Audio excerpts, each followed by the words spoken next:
दोस्तों GK GS का सबसे महत्वपूर्ण सब्जेक्ट है वो है भारतीय राज्य व्यवस्था और संविधान, जिसे इंग्लिश में इंडियन पॉलिटी एंड कॉन्स्टिट्यूशन भी कहते हैं। फ्रेंड्स, आज मैं आपके लिए भारतीय राज्य व्यवस्था और संविधान से रिलेटेड टॉप 1000 प्रश्न करवाऊंगा। ये क्विक रिवीजन रहेगा आपके लिए, एग्जाम से पहले जरूर देखकर जाइएगा। सबसे खास बात क्या है कि कंप्लीट चैप्टर वाइज यानी टॉपिक वाइज पूरा करवाने वाला हूँ। ये आप देख सकते हैं, कंप्लीट एनसीईआरटी का सार संग्रह है। ये प्रीवियस ईयर के पूरे क्वेश्चन इसमें इंक्लूड किया गया है। टीसीएस के लेटेस्ट पैटर्न पर भी आधारित है ये पूरा वीडियो। मैंने इस वीडियो में बहुत मेहनत किया है और पूरे यकीन के साथ कह सकता हूँ कि अगर आप ये पूरा पॉलिटी का वीडियो टॉप 1000 वीडियो देख लेंगे तो आपका एग्जाम में यहाँ से डायरेक्ट क्वेश्चन देखने को मिलेंगे। आपका कंप्लीट रिवीजन भी हो जाएगा फ्रेंड्स, और एग्जाम में आपको कॉन्फिडेंस भी मिलेगा। तो बिना किसी देरी की स्टार्ट कर लेते हैं फ्रेंड्स। और कंप्लीट टॉपिक रहेगा, एक भी टॉपिक नहीं छूटेगा। यहाँ तक कि नई संसद भवन से रिलेटेड भी मैंने यहाँ पर क्वेश्चन ऐड किए हुए हैं। तो आप देख सकते हैं पूरे 1000 प्रश्न। बस शर्त इतनी है कि बहुत ध्यानपूर्वक ईमानदारी से इस वीडियो को देखिएगा, कॉपी पेन भी लेके बैठ जाइएगा, जहाँ पर आपको डाउट हो उसको नोट करते चलिएगा फ्रेंड, ठीक है। चलिए फिर, अभी तक का यूट्यूब पर सबसे बेस्ट वीडियो रहने वाला है ये, और मैंने बहुत मेहनत की है। तो बस इतना उम्मीद करता हूँ आप सभी से कि प्लीज़ वीडियो लाइक कर दे सबसे पहले, और कमेंट सेक्शन में ज़रूर बताएं कि आपको ये मेरी मेहनत कैसी लग रही है। प्लीज़ फ्रेंड्स कमेंट करिएगा, मैं सभी कमेंट रीड करूँगा। आपका एक कमेंट हमें बहुत मोटिवेट करता है। तो आगे बढ़ने से पहले बस एक छोटी सी अपडेट, ऑनलाइन एचडी पॉइंट का एप्लीकेशन इंस्टॉल कर लीजिए जल्दी से, नया लॉन्च हुआ है। यहाँ पर आपको पेड कोर्सेज मिल जाएंगे, पेड टेस्ट सीरीज भी है SSC railway and all exam की, मात्र 49 रुपये में टेस्ट सीरीज है, जरूर पढ़िए। फ्री पीडीएफ भी काफ़ी सारी है, पेड पीडीएफ भी अवेलेबल है हमारे। जितनी भी मैंने पेड पीडीएफ जितना भी पढ़ाता हूँ सेम एग्जाम पैटर्न के अकॉर्डिंग सारी पेड पीडीएफ भी है। करंट अफेयर्स सब कुछ अपडेट हो रहा है, सिलेबस भी है। जल्दी से इंस्टॉल कर लीजिए, डिस्क्रिप्शन बॉक्स में लिंक है, प्ले स्टोर में भी सर्च कर सकते हैं। चलिए फिर स्टार्ट करते हैं। काफ़ी महत्वपूर्ण टॉपिक, बहुत ध्यान से सुनिए। चलिए, सबसे पहला हमारा टॉपिक है भारत का संवैधानिक इतिहास। पहला प्रश्न है, रेगुलेटिंग एक्ट कब पारित किया गया? राइट आंसर है 1773 ईस्वी में रेगुलेटिंग एक्ट पारित किया गया था। भारत के गवर्नर जनरल को किस एक्ट के द्वारा अपनी समिति के निर्णय को अस्वीकार करने का अधिकार मिला? राइट आंसर है 1786 का अमेंडमेंट एक्ट। अगला प्रश्न, महारानी विक्टोरिया को भारत की साम्राज्ञी कब नियुक्त किया गया था? राइट आंसर है 1858 ईस्वी में महारानी विक्टोरिया को भारत का साम्राज्ञी बनाया गया था। अगला प्रश्न एग्जाम में डायरेक्ट पूछा जाता है, मार्ले मिंटो सुधार का उद्देश्य क्या था? इसका उद्देश्य था पृथक निर्वाचन प्रणाली। मार्ले मिंटो सुधार बिल किस वर्ष पारित किया गया? राइट आंसर है 1909 में मार्ले मिंटो सुधार बिल पारित किया गया था। मुसलमानों के लिए अतिरिक्त निर्वाचक मंडल प्रारंभ में किसके द्वारा लाया गया था? सर, मार्ले मिंटो सुधार 1909 प्रारंभ में लाया गया था। फ्रेंड्स, आप यहाँ पर पूरे क्वेश्चन देख सकते हैं। कंप्लीट बेसिक से स्टार्ट करूँगा और पूरे 40 टॉपिक संविधान के आज आपको जो है खात्मा हो जाएगा। 1909 के इंडियन काउंसिल एक्ट में किस बात की व्यवस्था की गई? तो सांप्रदायिक प्रतिनिधित्व की व्यवस्था की गई थी। अगला प्रश्न, मॉन्टेग्यू चेम्सफोर्ड सुधार में प्रावधानों का सार क्या है? प्रांतों में दोहरा शासन। भारत का संविधान लागू होने तक स्वतंत्रता के पश्चात इसका शासन किसके अंतर्गत चलाया गया? आंसर है 1935 के भारत सरकार अधिनियम के अनुसार। भारत की आज़ादी के समय इंग्लैंड में किस पार्टी की सरकार थी?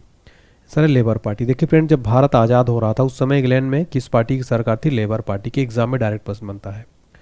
केंद्र में द्वैध शासन प्रणाली को किस अधिनियम के अंतर्गत स्थापित किया गया था? आंसर है भारत सरकार अधिनियम 1935।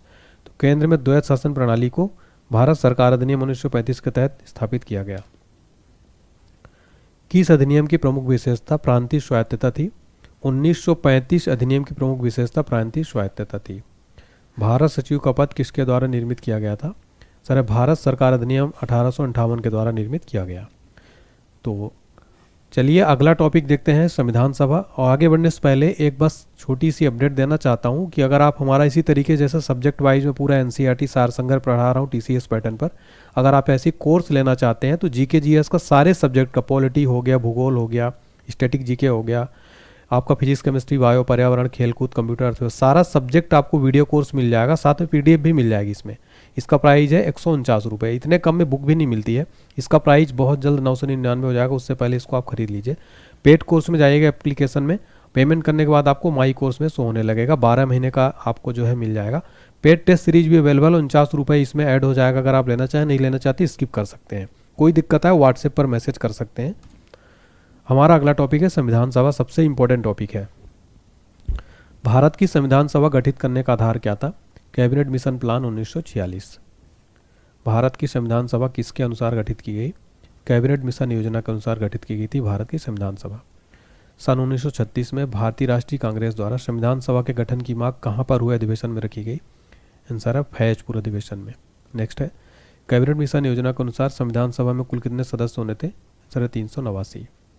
कैबिनेट मिशन योजना के अंतर्गत संविधान निर्मात्री परिषद में प्रत्येक प्रांत की आवंटित सदस्य संख्या निर्धारित करने के लिए प्रतिनिधि कितनी जनसंख्या के अनुपात में था? सर 10 लाख प्रति व्यक्ति। तो ये याद रखिएगा, ठीक है। अगला प्रश्न है, संविधान सभा के सदस्यों को किसके प्रत्यक्ष रूप से निर्वाचित किया गया? प्रांतों की विधानसभा के। संविधान सभा में किस प्रांत का प्रतिनिधित्व सबसे अधिक था? आंसर है संयुक्त प्रांत का प्रतिनिधित्व सबसे अधिक था। संविधान सभा में किस देशी रियासत के प्रतिनिधित्व ने भाग नहीं लिया था? तो हैदराबाद रियासत का जो प्रतिनिधि है इसने भाग नहीं लिया। एग्जाम में यहाँ से डायरेक्ट क्वेश्चन बनता है फ्रेंड, सेम टू सेम। अगला है, BR अम्बेडकर का संविधान सभा में निर्वाचन कहाँ से हुआ था? आंसर है पश्चिम बंगाल से। अभी एक एग्जाम में डायरेक्ट क्वेश्चन पूछा गया था, SSC का ही एग्जाम था, उसमें पूछा गया था ये। भारतीय संविधान को किसने बनाया? सर है संविधान सभा ने। संविधान सभा के लिए चुनाव कब संपन्न हुए? आंसर है 1946 में संपन्न हुए थे। भारतीय संविधान सभा की स्थापना कब हुई थी? आंसर है 9 दिसंबर 1946 को संविधान सभा की स्थापना हुई थी। संविधान सभा का प्रथम अधिवेशन कहाँ हुआ था? आंसर है दिल्ली में। अगला प्रश्न, संविधान सभा के उद्घाटन अधिवेशन को अध्यक्षता किसने की थी? सच्चिदानंद सिन्हा ने। संविधान सभा का पहला सत्र कब हुआ था? 9 दिसंबर 1946 को। संविधान सभा के अस्थायी अध्यक्ष कौन थे? सच्चिदानंद सिन्हा। संविधान सभा के अस्थायी अध्यक्ष कौन थे? डॉक्टर राजेंद्र प्रसाद। 11 दिसंबर 1986 को किस संविधान सभा का अस्थायी अध्यक्ष चुना गया था? डॉक्टर राजेंद्र प्रसाद को संविधान सभा का अस्थायी अध्यक्ष चुना गया था। ये क्वेश्चन आप स्टार मार्क 5 स्टार मार्क कर लेना, डायरेक्ट क्वेश्चन एग्जाम में कई बार रिपीट हुआ है। संविधान सभा का संवैधानिक सलाहकार किसे नियुक्त किया गया था? आंसर है BN राव को। संविधान को प्रारूप समिति का नियुक्ति कब की गई? 20 अगस्त 1947 को, यानी मसविदा समिति नियुक्ति कब की थी? 20 अगस्त 1947 को। भारतीय संविधान के जनक कौन है? डॉक्टर भीमराव अंबेडकर बाबा साहब भारतीय संविधान के निर्माता और जनक माने जाते हैं। अगला प्रश्न, भारतीय संविधान सभा यानी प्रारूप समिति के अध्यक्ष कौन थे? डॉक्टर भीमराव अंबेडकर प्रारूप समिति के अध्यक्ष थे। फ्रेंड्स, ये क्वेश्चन आप देख सकते हैं, मैंने ऐसे क्वेश्चन लिए जो प्रीवियस ईयर में बहुत बार रिपीट हुए और आगे आने वाले एग्जाम्स में 100% इन प्रश्नों की बनने की पॉसिबिलिटी है। तो कंप्लीट मैं आपको जो है देखिए पूरा टॉपिक वाइज कराने वाला हूँ। यूट्यूब पर ऐसा वीडियो आपको कहीं नहीं मिलेगा जो आप कंप्लीट चैप्टर वाइज हो पूरा आपका ये सब्जेक्ट, ठीक है। तो इसको आप बहुत ध्यानपूर्वक देखिएगा, भले थोड़ा टाइम आप बाद में अपने सुविधानुसार इसको थोड़ा थोड़ा करके देखिए, लेकिन ज़रूर पूरा देखिएगा। संविधान की प्रारूप समिति के समक्ष प्रस्तावना का प्रस्ताव किसने रखा? सर जवाहरलाल नेहरू ने। भारतीय संविधान सभा को संघीय शक्ति समिति के अध्यक्ष कौन थे? आंसर है पंडित जवाहरलाल नेहरू भारतीय संविधान सभा के संघीय शक्ति समिति के अध्यक्ष थे। भारतीय संविधान को अपनाया गया किसके द्वारा? संविधान सभा द्वारा। भारत को एक संविधान देने का प्रस्ताव संविधान सभा द्वारा पारित किया गया था। तो 22 जनवरी 1947 को संविधान देने का प्रस्ताव संविधान सभा द्वारा पारित किया गया। अगला प्रश्न, संविधान निर्मात्री सभा में झंडा समिति के अध्यक्ष कौन थे? आंसर है JV कृपलानी जो है झंडा समिति के अध्यक्ष थे। राष्ट्रीय झंडे की अभिकल्पना को भारत की संविधान सभा में ग्रहण कब किया गया? आंसर है जुलाई 1947 में संविधान सभा में जो है राष्ट्रीय झंडे की अभिकल्पना को ग्रहण किया गया। भारतीय संविधान सभा ने भारतीय राष्ट्रीय ध्वज की रूपरेखा को अंगीकार कब किया? सर 22 जुलाई 1947 को। संविधान सभा ने संविधान को अंतिम रूप से किस दिन पारित किया? आंसर है 26 नवंबर 1949 को। भारत के संविधान का प्रारूप तैयार करने वाली संविधान सभा के सदस्यों को कैसे चुना गया था? विभिन्न प्रांतों की विधानसभा द्वारा चुना गया था। अगला है, संविधान सभा द्वारा अंतिम रूप से पारित संविधान में कुल कितने अनुच्छेद और अनुसूचियाँ थी? तो 395 अनुच्छेद और 8 अनुसूचियाँ थी। तो देखिए अंतिम रूप से जब पारित किया गया कुल उस समय 395 अनुच्छेद 8 अनुसूचियाँ थी। ये क्वेश्चन एग्जाम में कई बार रिपीट हुआ है। भारत के लिए संविधान सभा को रचना हेतु संविधान सभा का विचार किसने प्रस्तुत किया? स्वराज पार्टी ने 1942 में। हमारा अगला टॉपिक है संविधान की प्रस्तावना। तो यहाँ से भी प्रश्न बनते हैं। चलिए, तो फ्रेंड्स अगर आपको वीडियो अच्छा लग रहा है तो कमेंट सेक्शन में ज़रूर बताएं कि आपको ये क्लास कैसी लग रही है। प्लीज़ सभी का कमेंट रीड करता हूँ। आप लोग कहाँ से वीडियो देख रहे हैं, किस राज्य से, ज़रूर बताएं, किस जिले से, किस एग्ज़ाम की तैयारी करते हैं। पहला क्वेश्चन है, भारतीय संविधान के किस भाग को उसकी आत्मा की संज्ञा प्रदान की गई है? प्रस्तावना को क्या कहा जाता है? आत्मा। संविधान निर्माताओं ने किस पर विशेष ध्यान दिया? आंसर है प्रस्तावना पर। भारत के संविधान की प्रस्तावना किन शब्दों से शुरू होती है? हम भारत के लोग से। भारत किस प्रकार का राष्ट्र है? धर्मनिरपेक्ष राष्ट्र। धर्मनिरपेक्ष का अर्थ क्या है? यानी सभी धर्मों के महत्व स्वीकार करना। भारत एक धर्मनिरपेक्ष राज्य, इसका मतलब है कि भारतीय राज्य किसी निश्चित धर्म का समर्थन नहीं करता है, सभी धर्मों का सम्मान करता है। अगला प्रश्न, गणतंत्र राष्ट्र होता है राज्य जहां अध्यक्ष वंशानुगत रूप में ना हो। अगला प्रश्न, भारतीय संविधान की प्रस्तावना में भारत को किस रूप में घोषित किया गया है? सर, एक प्रभुत्व संपन्न समाजवादी धर्मनिरपेक्ष प्रजातांत्रिक गणराज्य के रूप में भारतीय संविधान को प्रस्तावना में घोषित किया गया है। भारत एक गणतंत्र, इसका क्या अर्थ है? भारत में वंशानुगत शासन नहीं है, इसका अर्थ है। तो गणतंत्र का मतलब क्या होता है? भारत में वंशानुगत शासक नहीं है। कौन सा शब्द भारत के संविधान के उद्देश्य में नहीं है? सर, लोक कल्याण। नेक्स्ट है, कल्याणकारी राज्य का उद्देश्य क्या है? कमजोर वर्गों के कल्याण का प्रबंध करना। भारत को एक गणराज्य मुख्य रूप में माना जाता है क्योंकि राज्याध्यक्ष का चुनाव होता है। भारतीय संविधान में समवर्ती सूची किसके संविधान से ली गई है? आंसर है ऑस्ट्रेलिया के संविधान से।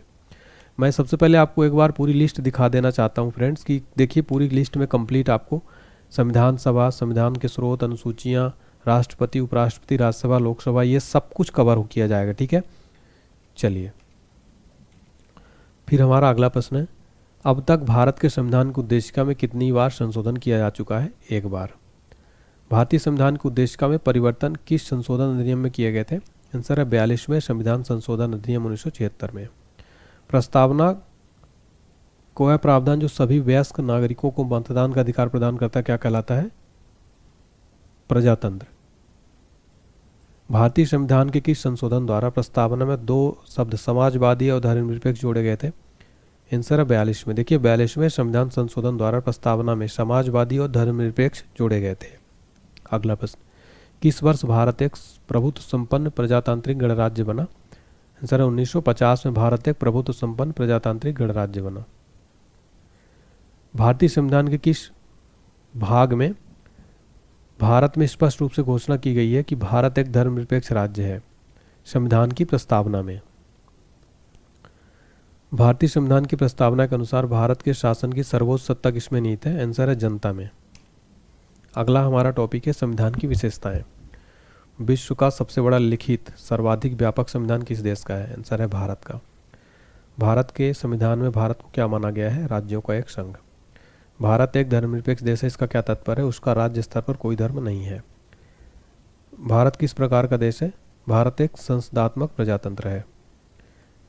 भारतीय संविधान का स्वरूप किस प्रकार का है? संरचना में संघात्मक, भावना में एकात्मक। भारतीय संविधान पर सबसे अधिक प्रभाव किसका पड़ा है?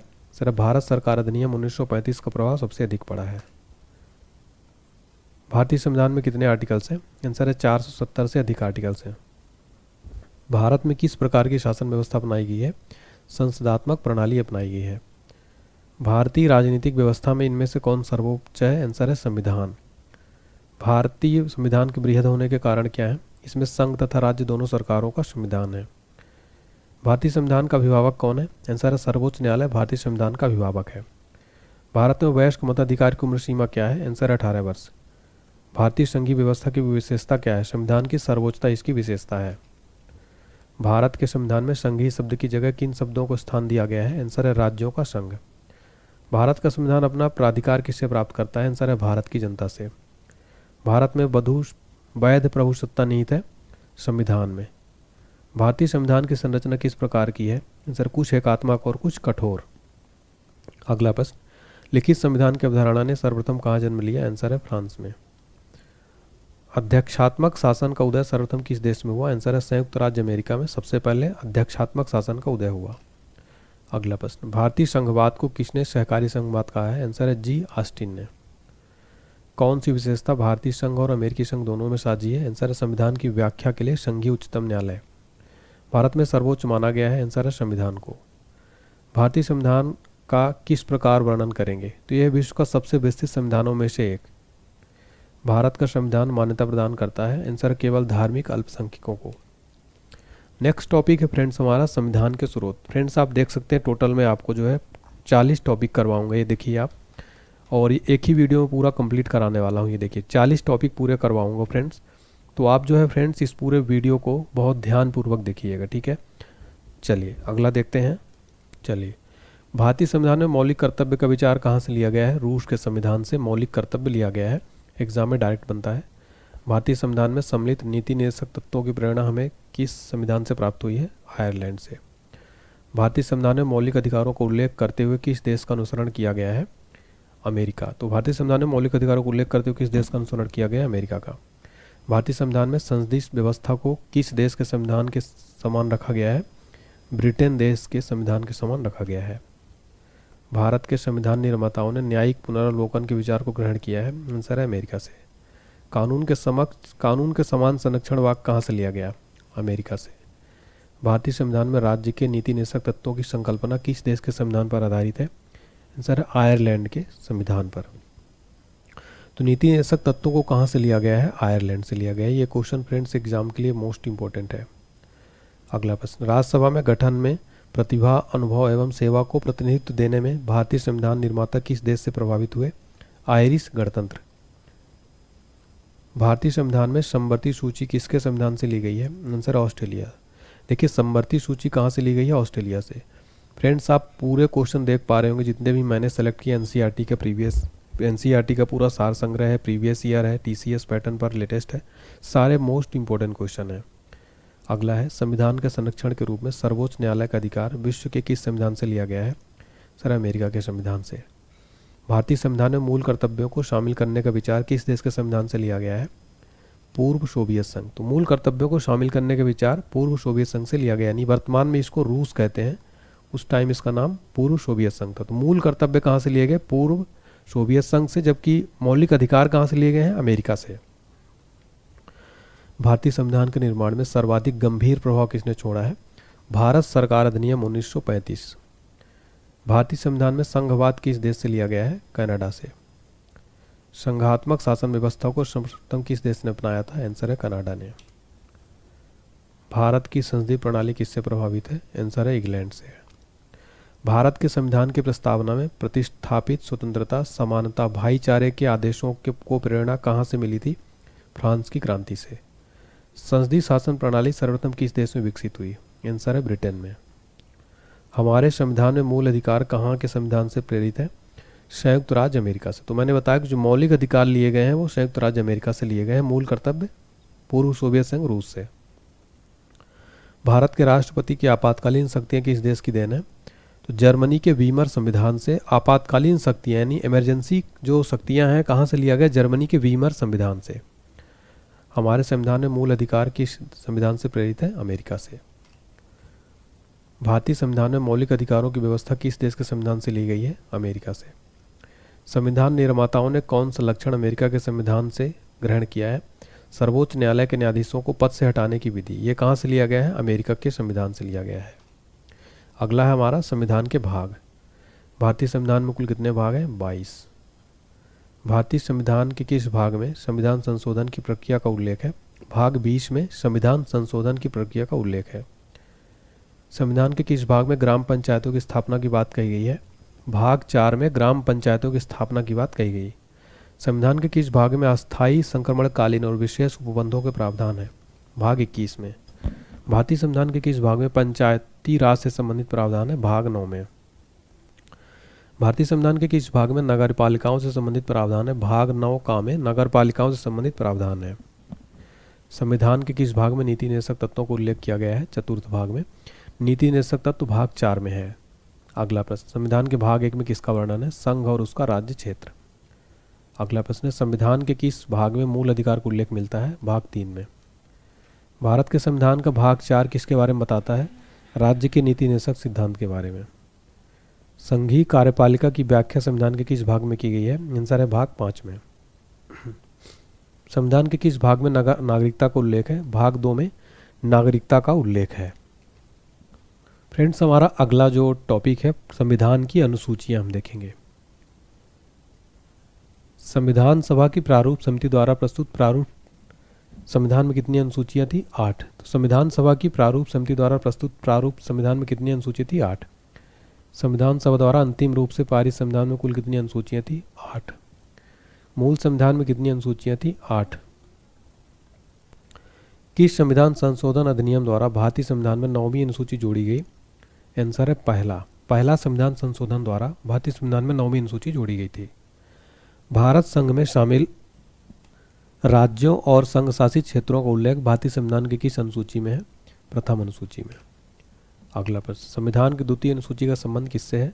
महत्वपूर्ण पदाधिकारियों के वेतन से। संविधान की किस अनुसूची में प्रत्येक राज्यों तथा संघ राज्य क्षेत्रों के लिए राज्यसभा में स्थानों के आवंटन की सूची है? चतुर्थ अनुसूची में।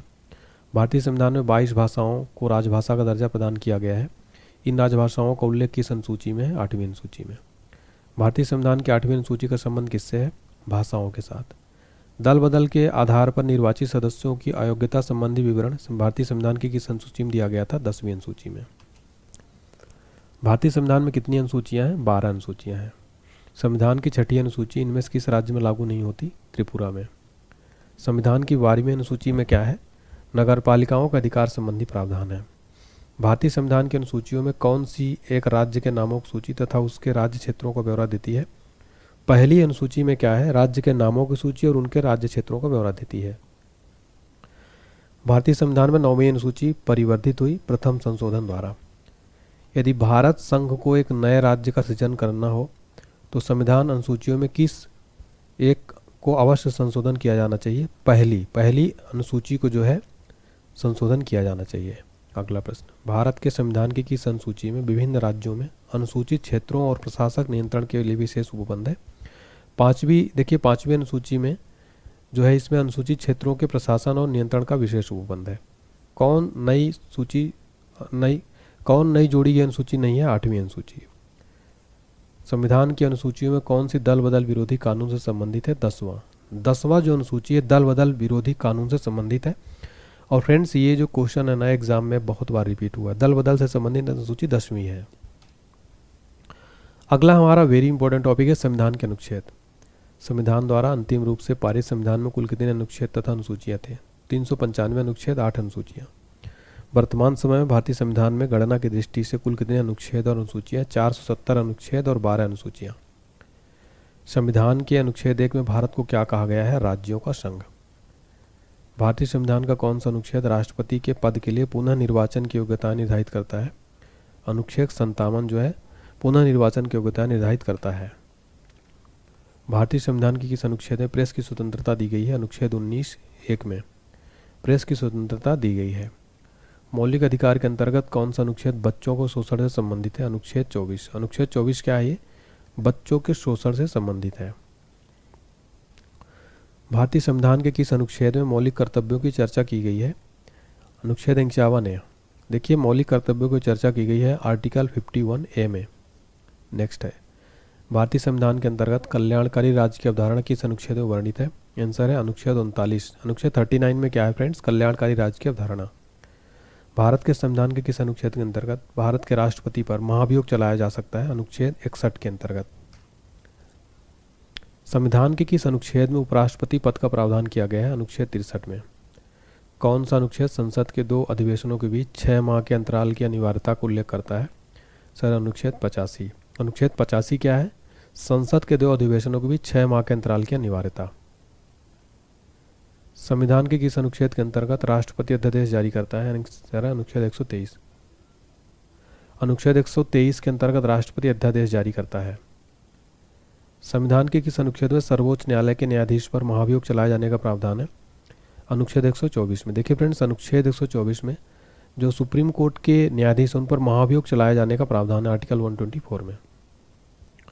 भारतीय संविधान का कौन सा अनुच्छेद संसद को अंतर्राष्ट्रीय समझौतों को लागू करने के लिए विधि निर्माण करने की शक्ति प्रदान करता है? अनुच्छेद 253। देखिए फ्रेंड्स अनुच्छेद 253 क्या है? अंतर्राष्ट्रीय समझौतों को लागू करने के लिए विधि निर्माण करने की शक्ति प्रदान करता है। भारतीय संविधान के किस अनुच्छेद के अंतर्गत वित्त आयोग का गठन का प्रावधान है? आंसर अनुच्छेद 280। अनुच्छेद 280 में वित्त आयोग के गठन का प्रावधान है। संविधान का अनुच्छेद 312 किससे संबंधित है? अखिल भारतीय सेवाओं से। भारतीय संविधान के किस अनुच्छेद में अनुसूचित जनजातियों के लिए एक राष्ट्रीय आयोग का प्रावधान है? राइट आंसर अनुच्छेद 338 में। अनुच्छेद 338 में अनुसूचित जनजातियों, जिसको हम इंग्लिश में एसटी कहते हैं, यानी शेड्यूल्ड ट्राइब, शेड्यूल्ड ट्राइब के लिए राष्ट्रीय आयोग का प्रावधान है आर्टिकल 338A में। संविधान के किस अनुच्छेद के अंतर्गत हिंदी को राजभाषा का दर्जा प्रदान किया गया है? अनुच्छेद 343(1) के अंतर्गत हिंदी को राजभाषा का दर्जा प्रदान किया गया है। संविधान के किस अनुच्छेद के अंतर्गत राष्ट्रपति राष्ट्रीय आपातकाल की घोषणा करता है? सर अनुच्छेद 352 में राष्ट्रपति राष्ट्रीय आपातकाल की घोषणा किस आर्टिकल के अंतर्गत करता है? 352। संविधान के किस अनुच्छेद के तहत राज्यों में संवैधानिक तंत्र के विफल होने पर राष्ट्रपति शासन लागू किया जा सकता है? अनुच्छेद 356। तो देखिए किस अनुच्छेद के अंतर्गत होता है? तो संवैधानिक तंत्र विफल होने पर राष्ट्रपति शासन अनुच्छेद 356 के अंतर्गत लागू कर सकते हैं। संविधान के किस अनुच्छेद के संविधान किस अनुच्छेद के अंतर्गत राष्ट्रपति वित्तीय आपातकाल की घोषणा करता है? तो आर्टिकल 360 में क्या है? वित्तीय आपातकाल की घोषणा राष्ट्रपति किस आर्टिकल के अंतर्गत करता है? आर्टिकल 360।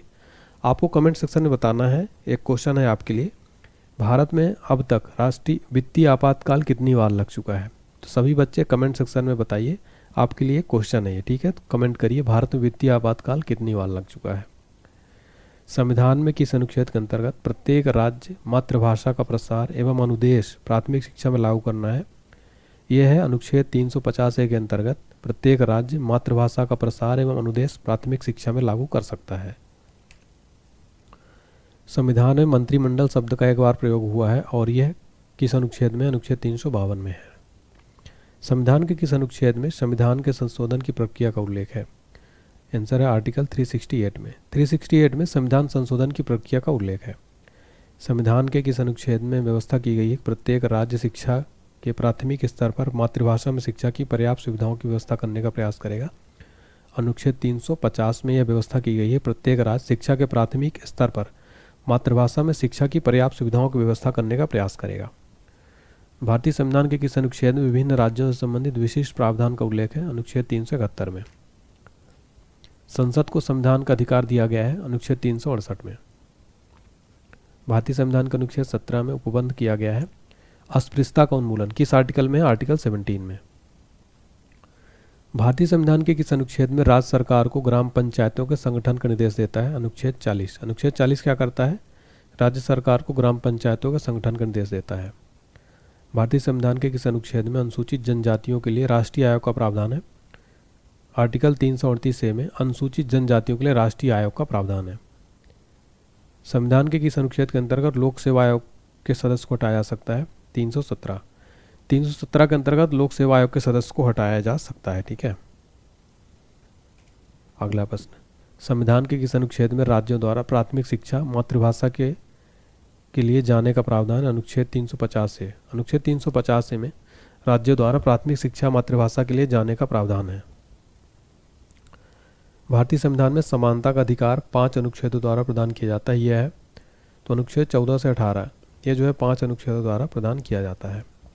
भारतीय संविधान के किस अनुच्छेद के अंतर्गत भारत सरकार का दायित्व है कि वह बाह्य आक्रमण और आंतरिक अशांति में राज्यों की रक्षा करे? अनुच्छेद 352। अनुच्छेद 352 के अंतर्गत भारत सरकार का दायित्व है कि वह बाह्य आक्रमण और आंतरिक अशांति में राज्यों की रक्षा करे। भारतीय संविधान के किस अनुच्छेद में भारतीय नागरिकों का मूल कर्तव्य शामिल है? अनुच्छेद 51 में मूल कर्तव्यों को शामिल किया गया। भारतीय संविधान की अस्पृश्यता उन्मूलन से संबंधित अनुच्छेद कौन सा है? अनुच्छेद 17। अगला है, भारत के प्रत्येक नागरिक का कर्तव्य होगा प्राकृतिक पर्यावरण के संरक्षण और सुधार, यह कथन भारतीय संविधान के किस अनुच्छेद में संदर्भित है? अनुच्छेद 48A में। तो यहाँ पर हमने देख लिया कंप्लीट आर्टिकल। अब हम देखेंगे संघ और उसके राज्य क्षेत्र। भारतीय संविधान में भारत को किस प्रकार वर्णित किया गया है? एक राज्यों का संघ। भारत को एक राज्यों का संघ वर्णित किया गया है। आंध्र प्रदेश एक भाषाई रूप में गठित किया गया, कब? 1953 में। अन्य राजवाड़ों के भारत के विलय के बाद भी किन 3 राज्यों में भारत में शामिल होना विलंबित किया? जूनागढ़, हैदराबाद और जम्मू कश्मीर। अगला है, 500 से अधिक राजवाड़ों यानी देसी रियासतों के भारत में विलय के लिए कौन उत्तरदायी था? सरदार वल्लभ भाई पटेल जी। भाषाई आधार पर राज्यों का पुनर्गठन किस वर्ष किया गया? आंसर 1956 में। यह क्वेश्चन एग्जाम में बार बार रिपीट होता है। भाषाई आधार पर गठित भारत का प्रथम राज्य कौन सा है? आंध्र प्रदेश। राज्य पुनर्गठन आयोग का गठन किस वर्ष किया गया था? आंसर 1953 में। पांडिचेरी को किस वर्ष भारतीय संघ में सम्मिलित किया गया? आंसर 1962 में। राज्य पुनर्गठन अधिनियम 1956 के पश्चात राज्य और संघ शासित क्षेत्रों की संख्या क्रमशः कितनी थी? तो 14 और 5। तो राज्य पुनर्गठन अधिनियम 1956 के पश्चात राज्य 14 थे और संघ शासित क्षेत्र 5 थे। भारतीय संघ में राज्यों और केंद्र शासित प्रदेशों की संख्या क्रमशः कितनी है? तो वर्तमान में 28 राज्य और 8 केंद्र शासित प्रदेश। किस वर्ष सिक्किम को राज्य का दर्जा दिया गया था? 1975 में। भारतीय संघ में सम्मिलित किया गया 28वां राज्य कौन सा है? झारखंड जो है ये 28वां राज्य है। देखिए फ्रेंड्स, मैं आपको बताना चाहता हूँ 29वां राज्य फिर बना तेलंगाना, ठीक है। लेकिन इसके बाद जो है जम्मू कश्मीर और लद्दाख को केंद्र शासित प्रदेश बनाया गया, तो इसके बाद ये 28 राज्य हो गए और 8 केंद्र शासित प्रदेश। झारखंड राज्य का गठन कब हुआ था? 15 नवंबर 2000 में। हमारा अगला टॉपिक है नागरिकता, 10वां टॉपिक। भारतीय संविधान की कौन सी नागरिकता प्रदान करता है? एकल नागरिकता। भारतीय संविधान एकल नागरिकता प्रदान करता है। किस अनुच्छेद के तहत संसद को नागरिकता के संबंध में कानून बनाने का अधिकार प्रदान किया गया है? अनुच्छेद 11 के तहत। देशीकरण द्वारा नागरिकता प्राप्ति का एक तरीका क्या है? विदेशी पुरुष से विवाह करने पर। नागरिकता के लोप होने पर एक नियम क्या है? देशद्रोह का अपराध सिद्ध होने पर। नागरिकता प्राप्त करने व खोने के विषय में विस्तार से चर्चा कहाँ की गई है? 1955 के नागरिकता कानून में। कितने वर्षों तक लगातार बाहर रहने पर नागरिकता समाप्त हो जाती है? 7 वर्ष। भारत में एकल नागरिकता की अवधारणा कहाँ से अपनाई गई है? इंग्लैंड से। किस देश में दोहरी नागरिकता का सिद्धांत स्वीकार किया गया है? संयुक्त राज्य अमेरिका में। नागरिकता प्राप्त करने के लिए शर्तें निर्धारित करने वाला सक्षम निकाय कौन सा है? संसद। अगला टॉपिक है हमारा मूल अधिकार। चलिए देखते हैं। मौलिक अधिकार संविधान के किस भाग में वर्णित है? भाग 3 में। भारत के संविधान का भाग 3 संबंध है आंसर है मूल अधिकारों से। मूल अधिकारों को सर्वप्रथम किस देश में संवैधानिक मान्यता प्रदान की गई? आंसर है संयुक्त राज्य अमेरिका में। भारतीय नागरिकों के मौलिक अधिकारों को वर्णन संविधान के किस अनुच्छेद में है? संविधान के अनुच्छेद 12 से 35 तक। मौलिक अधिकारों का निलंबन कौन कर सकता है? भारत का राष्ट्रपति। अगला प्रश्न है, भारतीय संविधान द्वारा भारतीय नागरिकों को कुल कितने मौलिक अधिकार प्रदान किए गए हैं? टोटल 6। देखिए पहले 7 मौलिक अधिकार थे फ्रेंड्स, लेकिन 44वें संविधान संशोधन द्वारा संपत्ति के अधिकार को विधिक अधिकार बना दिया गया। मौलिक अधिकारों के बारे में सुनवाई करने का अधिकार किसको प्रदान किया जाता है? सर्वोच्च न्यायालय को। भारतीय नागरिकों को प्रदान किए गए मूल अधिकारों को क्या निलंबित किया जा सकता है?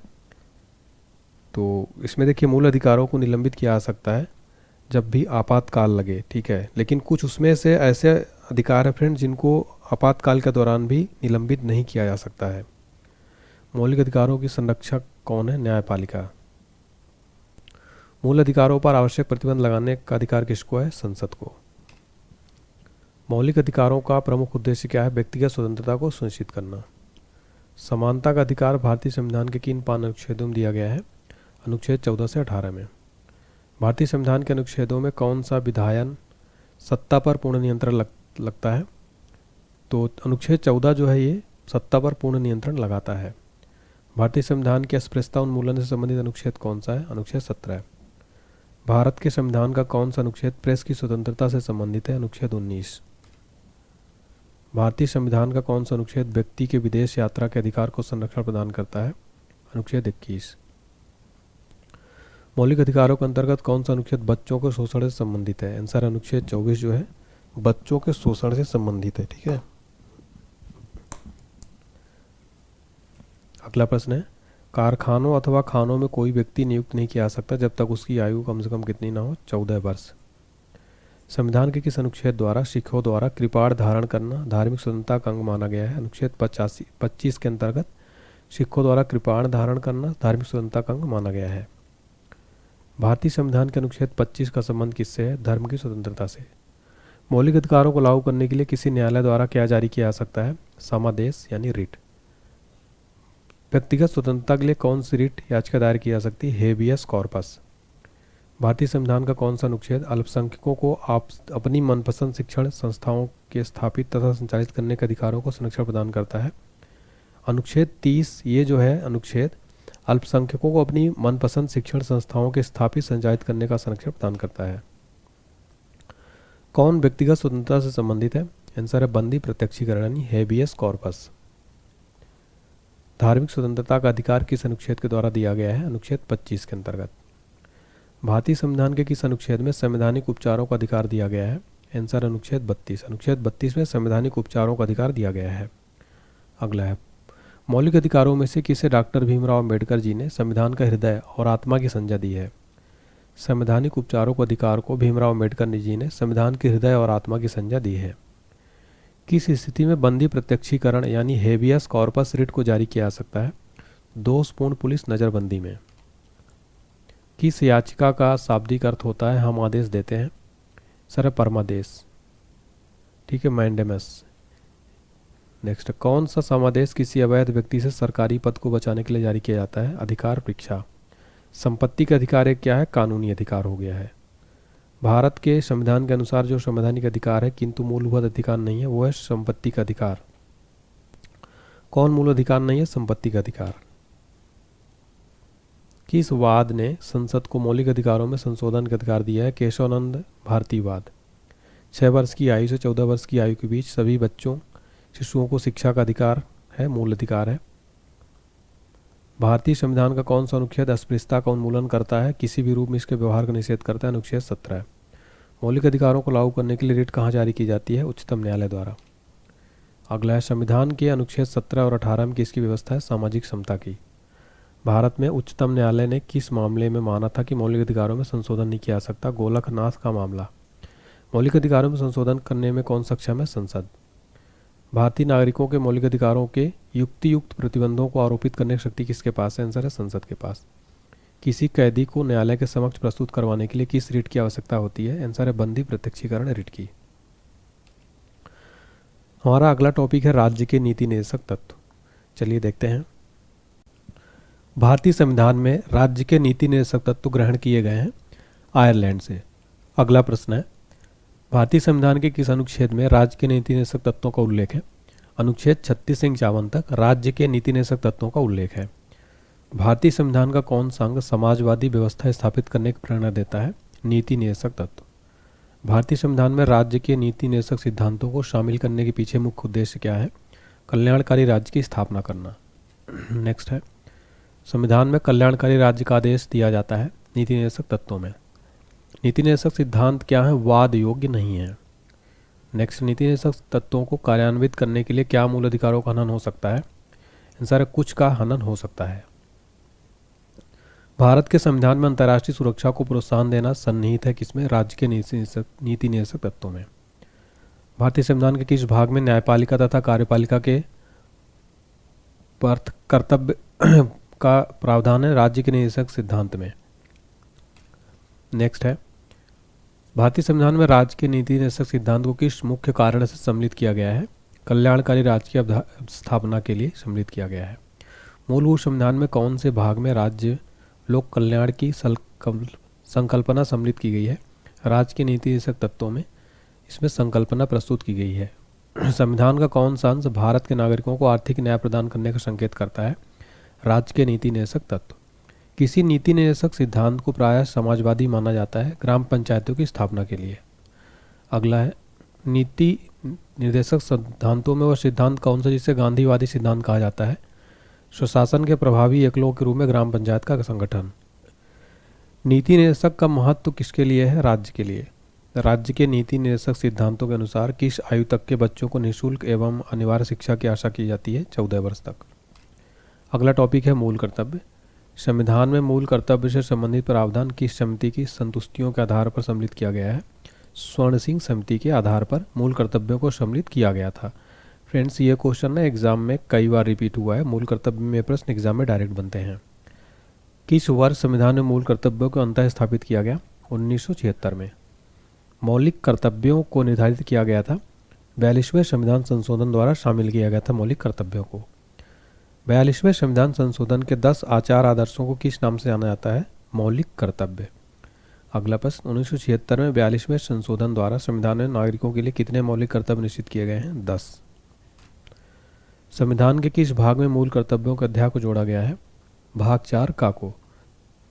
तो भाग 4 का में मूल कर्तव्यों को जोड़ा गया है। भारतीय संविधान में मौलिक कर्तव्यों की सूची किस भाग के रूप में जोड़ी गई है? 4। वर्तमान में संविधान में कुल कितने मूल कर्तव्यों का उल्लेख है? 11।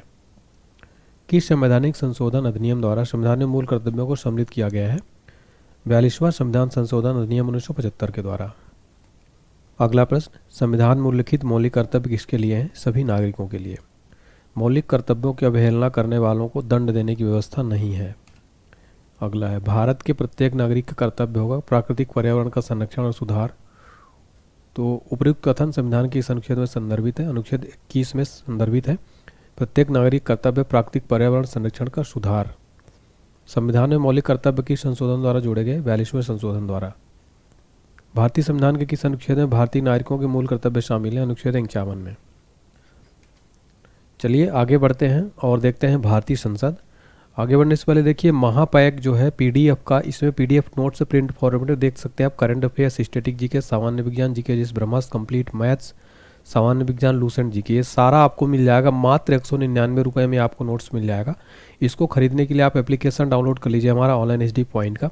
199 रुपये में आपको मिल जाएगा। वैसे अगर आप अलग अलग लेंगे तो 999 में पड़ेगा। चलिए देखते हैं हमारा अगला टॉपिक, भारतीय संसद। भारत की संघीय व्यवस्थापिका को किस नाम से जाना जाता है? संसद। भारतीय संसद के कितने सदन हैं? 2। संसद के किस सदन को प्रतिनिधि सभा कहा जाता है? लोकसभा को। संसद का लोकप्रिय सदन कौन सा है? लोकसभा। संसद का स्थायी सदन कौन सा है? राज्यसभा। भारतीय संसद बनती है लोकसभा, राज्यसभा और राष्ट्रपति के द्वारा। भारतीय संसद के कितने अंग हैं? 3 अंग हैं। कौन कौन से? लोकसभा, राज्यसभा और राष्ट्रपति। अगला है, कौन सा प्रावधान भारतीय संविधान के अंतर्गत संसद के सदस्यों के विशेषाधिकारों तथा उन्मुक्तियों को निर्धारित करता है? अनुच्छेद 105। भारतीय संविधान के किस अनुच्छेद में कहा गया है कि संघ के लिए एक संसद होगी जो राष्ट्रपति और 2 सदनों से मिलकर बनेगी? अनुच्छेद 79 में कहा गया है ये। संसद का निम्न सदन और उच्च सदन क्या है? तो निम्न सदन है लोकसभा और उच्च सदन है राज्यसभा। संसद को भंग करने के लिए कौन सक्षम है? राष्ट्रपति। संसद के 2 क्रमिक अधिवेशनों के बीच अधिकतम कितने समयांतराल की अनुमति है? 6 माह की। भारतीय संसद के दोनों सदनों की संयुक्त बैठक किस संबंध में होती है? साधारण विधेयक। साधारण विधेयक से संबंधित गतिरोध को दूर करने के लिए संसद के दोनों सदनों की संयुक्त बैठक कौन बुलाता है? आंसर है राष्ट्रपति। अगला, लोकसभा और राज्यसभा में संयुक्त बैठक कब होती है? लोकसभा और राज्यसभा मतभेद होने पर संयुक्त बैठक होती है। जब संसद के दोनों सदनों के किसी साधारण विधेयक में मतभेद हो तो उस गतिरोध को कैसे सुलझाया जाता है? दोनों सदनों की संयुक्त बैठक के आधार पर। संसद की कार्यवाही सूची में प्रथम विषय क्या है? प्रश्नकाल। अगला प्रश्न है, कौन सी प्रथा संसदीय प्रणाली को भारत की देन है? शून्यकाल जो है ये प्रथा भारतीय संसदीय प्रणाली की देन है। अगला प्रश्न है हमारा, संसद के किसी सदस्य की सदस्यता तब समाप्त समझी जाती है यदि वह बिना सदन को सूचित किए अनुपस्थित रहता है 60 दिन तक, यानी 2 महीने तक। सांसदों के वेतन का निर्णय कौन करता है? संसद। संसद के कुल सदस्यों का कितना भाग वैधानिक चैम्बर की मीटिंग बुलाने के लिए आवश्यक गणपूर्ति कोरम है? 1/10। संसदीय प्रणाली वाली सरकार को अन्य किस नाम से जाना जाता है? संघीय सरकार के नाम से।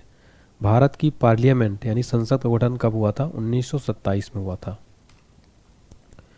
भारतीय राजनीतिक व्यवस्था में कार्यपालिका के अधीन रहकर कार्य कौन करती है? न्यायपालिका। संसद के दोनों सदनों का 17वां वर्षांत कौन करता है? लोकसभा अध्यक्ष। भारत सरकार के निर्णयानुसार संसद के एक सदस्य एक वर्ग में अपने क्षेत्र में विकासात्मक कार्यक्रमों हेतु कितनी राशि खर्च कर सकता है? 5 करोड़ रुपए। किसी संसद सदस्य की अयोग्यता के संदर्भ में निर्णय कौन करता है? भारत का राष्ट्रपति। भारत की संचित निधि से धन निर्गम पर किसका नियंत्रण है? संसद का। अगला टॉपिक है हमारा राष्ट्रपति। भारत में कार्यपालिका का अध्यक्ष कौन होता है? सर है राष्ट्रपति। राष्ट्रपति पद्धति में समस्त कार्यपालिका की शक्तियां किसमें निहित होती हैं? राष्ट्रपति में। भारतीय संविधान के अनुसार देश का प्रथम नागरिक कौन होता है? राष्ट्रपति। भारतीय संविधान के अनुसार संघ की कार्यपालिका शक्तियां किसमें निहित है? राष्ट्रपति में। भारतीय सेनाओं का सर्वोच्च सेनापति कौन होता है? राष्ट्रपति। भारत के राष्ट्रपति निर्वाचित होने के पात्र बनने के लिए किसी व्यक्ति की आयु पूर्ण होनी चाहिए? 35 वर्ष की आयु पूर्ण होनी चाहिए। राष्ट्रपति का निर्वाचन किस प्रकार से होता है? आंसर अप्रत्यक्ष रूप से। राष्ट्रपति पद के निर्वाचन हेतु कौन सी पद्धति अपनाई जाती है? समानुपातिक प्रतिनिधित्व और एकल संक्रमणी मत पद्धति जो है अपनाई जाती है। राष्ट्रपति पद के चुनाव संबंधी विवाद को किसे निर्देशित किया जाता है? उच्चतम न्यायालय ने सुप्रीम कोर्ट को। राष्ट्रपति को चुनाव के लिए प्रस्तावक और अनुमोदकों की कम से कम कितनी संख्या होनी चाहिए? 50-50। राष्ट्रपति पद का चुनाव संचालित किया जाता है निर्वाचन आयोग द्वारा संचालित किया जाता है। भारत में किसके चुनाव में आनुपातिक प्रतिनिधित्व चुनाव प्रणाली अपनाई जाती है? राष्ट्रपति के चुनाव में।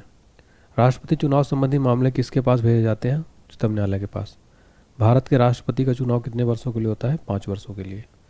राष्ट्रपति के निर्वाचन के लिए गठित निर्वाचक मंडल में सम्मिलित होते हैं स्थानीय संसद तथा राज्य विधानसभाओं के सभी निर्वाचित सदस्य। राष्ट्रपति पर महाभियोग का आरोप संसद के किस सदन द्वारा लगाया जाता है? संसद के किसी भी सदन द्वारा लगाया जा सकता है। अगला प्रश्न है, राष्ट्रपति को हटाया जा सकता है महाभियोग के द्वारा। कार्यकाल पूर्ण होने से पहले भारत के राष्ट्रपति को उसके पद से कौन हटा सकता है? संसद द्वारा महाभियोग लगाकर। राष्ट्रपति को कौन पद और गोपनीयता की शपथ दिलाता है? भारत का मुख्य न्यायाधीश। राष्ट्रपति अपना त्यागपत्र किसे सौंपता है? उपराष्ट्रपति को। राष्ट्रपति का रिक्त स्थान भर लिया जाना चाहिए 6 माह में। भारतीय राष्ट्रपति के सर्वसम्मति से चुने जाने का अभी तक एकमात्र उदाहरण कौन है? नीलम संजीव रेड्डी। स्वतंत्र भारत के प्रथम राष्ट्रपति किस राज्य से थे? बिहार से। कौन लगातार 2 बार राष्ट्रपति रहे थे? डॉक्टर राजेंद्र प्रसाद। वे भारत के पहले राष्ट्रपति भी थे।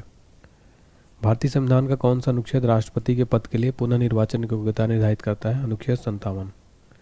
सर्वप्रथम भारत के किस राष्ट्रपति की मृत्यु कार्यकाल पूरा करने के पूर्व हो गई थी? डॉक्टर जाकिर हुसैन की।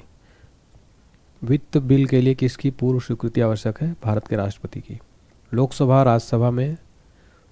राज्यसभा में राष्ट्रपति द्वारा मनोनीत सदस्यों की संख्या कितनी है? 14। यानी कि लोकसभा में 2 मनोनीत करता है, राज्यसभा में 12। देखिए फ्रेंड्स, बताना चाहता हूँ लोकसभा में अब जो है मनोनीत जो आंग्ल भारतीय मनोनीत किए जाते थे उनको समाप्त कर दिया जा चुका है अब। अगला प्रश्न, किसी भी अभियुक्त को फांसी की सजा को बदलने या कम करने का अधिकार किसे दिया गया है? आंसर है भारत के राष्ट्रपति को।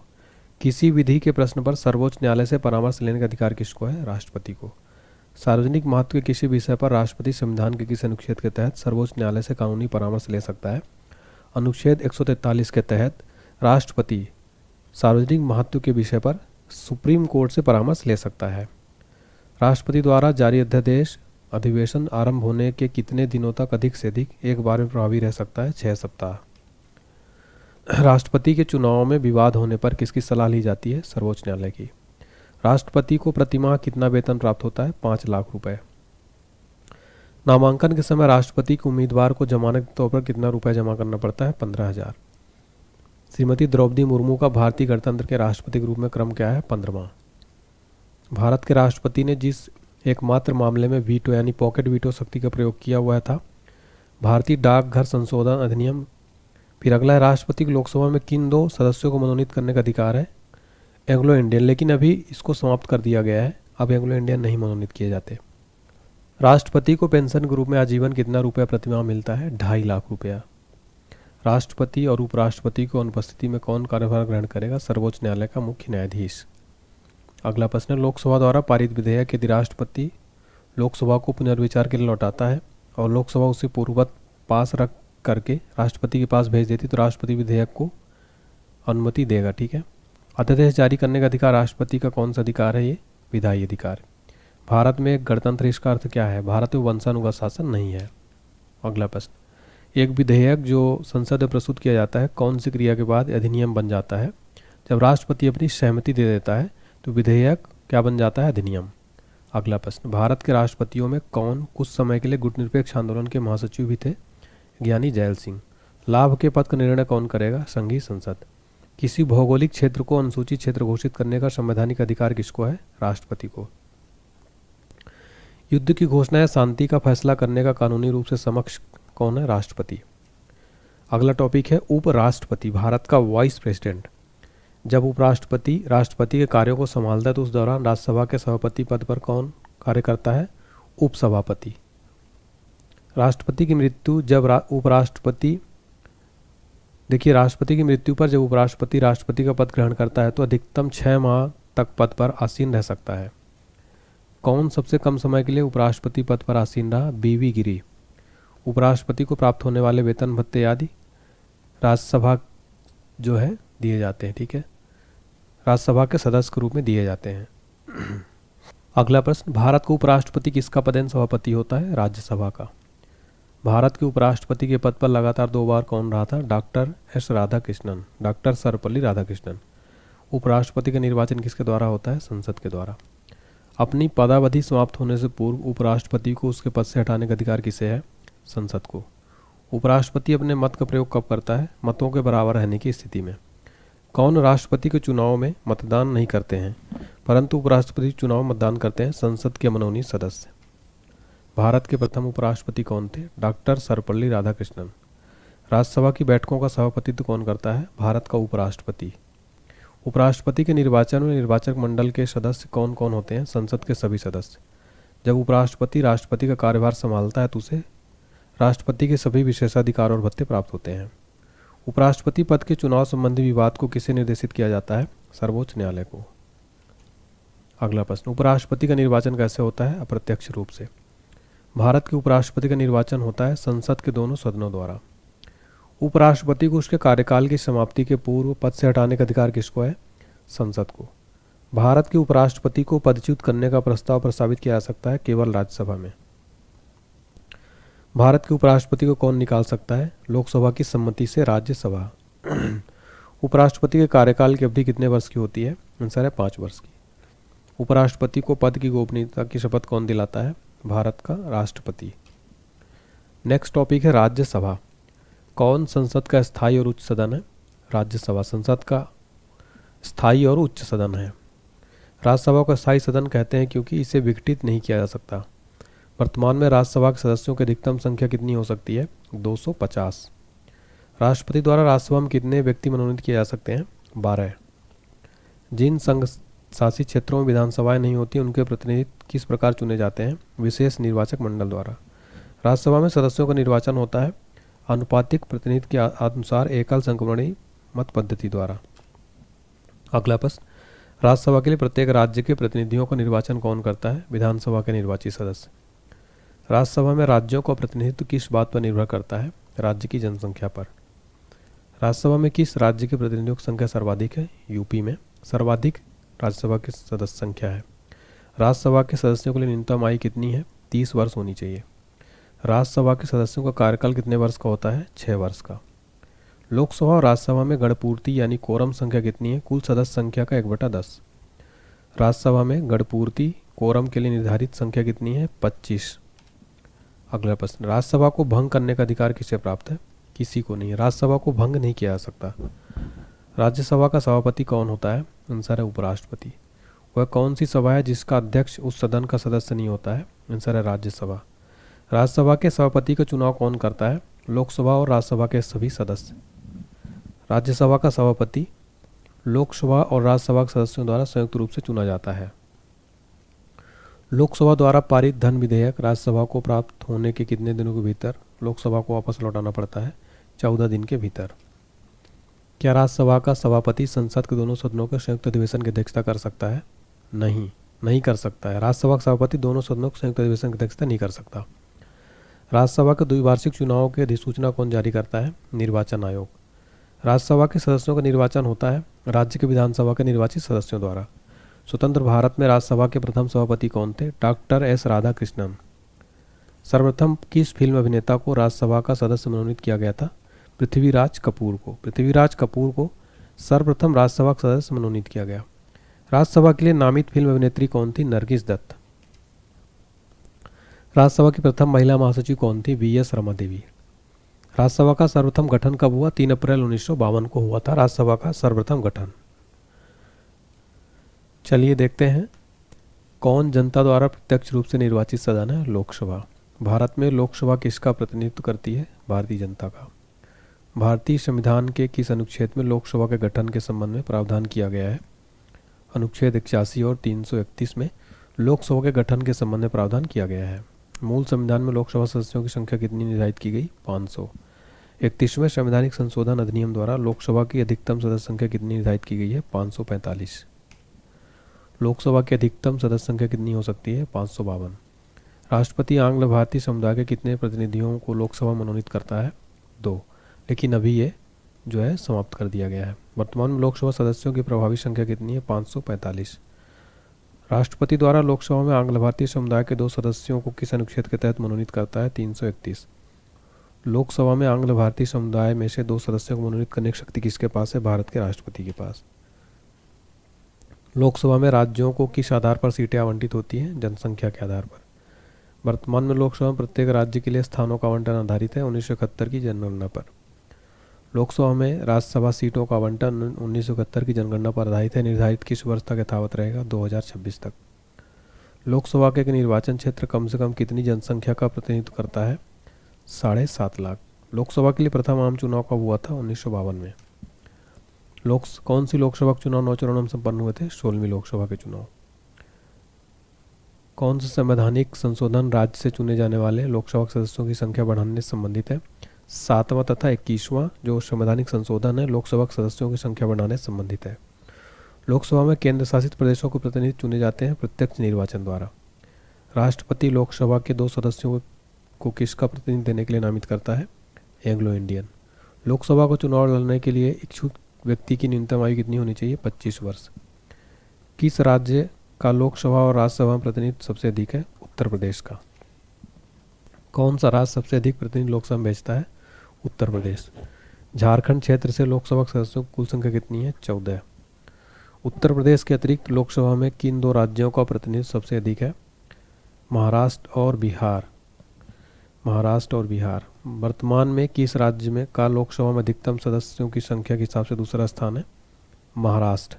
बिहार में लोकसभा सीटों कुल संख्या कितनी है? 40। छत्तीसगढ़ राज्य में लोकसभा कितने निर्वाचन क्षेत्र हैं? 11 हैं।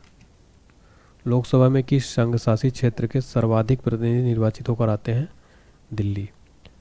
संघ शासित क्षेत्र दिल्ली कितने प्रतिनिधि निर्वाचित कर लोकसभा में भेजता है? 7। लोकसभा का सामान्यतः कार्यकाल कितने वर्ष का होता है? 5 वर्ष का। आपातकाल के दौरान संसद लोकसभा का कार्यकाल 1 वर्ष में कितने समय के लिए बढ़ा सकती है? 1 वर्ष के लिए।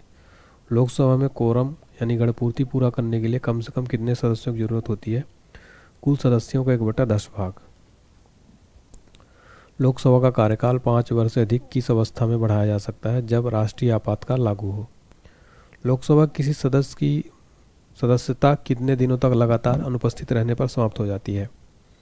तो 2 माह 60 दिनों तक लगातार अनुपस्थित रहने पर सदस्यता समाप्त हो जाती है। संसद सदस्यों को प्रतिमाह वेतन के रूप में कितना रुपया प्राप्त होता है? तो संसद सदस्यों को 2,30,000 रुपये प्रति माह। लोकसभा अपना त्यागपत्र किसको देते हैं? लोकसभा अध्यक्ष को। किस वर्ष से भूतपूर्व सांसद सदस्यों के लिए पेंशन की व्यवस्था लागू की गई? 1976 से। लोकसभा की बैठक की अंतिम तिथि तथा दूसरी बैठक की प्रथम तिथि के बीच कितने समय से अधिक का अंतराल नहीं होना चाहिए? 6 माह का। लोकसभा के कम से कम कितने सत्र बुलाए जाते हैं? वर्ष में 2 बार। राष्ट्रपति लोकसभा को कार्यकाल पूरा करने के पूर्व भंग कर सकता है। प्रधानमंत्री की सलाह पर राष्ट्रपति लोकसभा को भंग कर सकता है।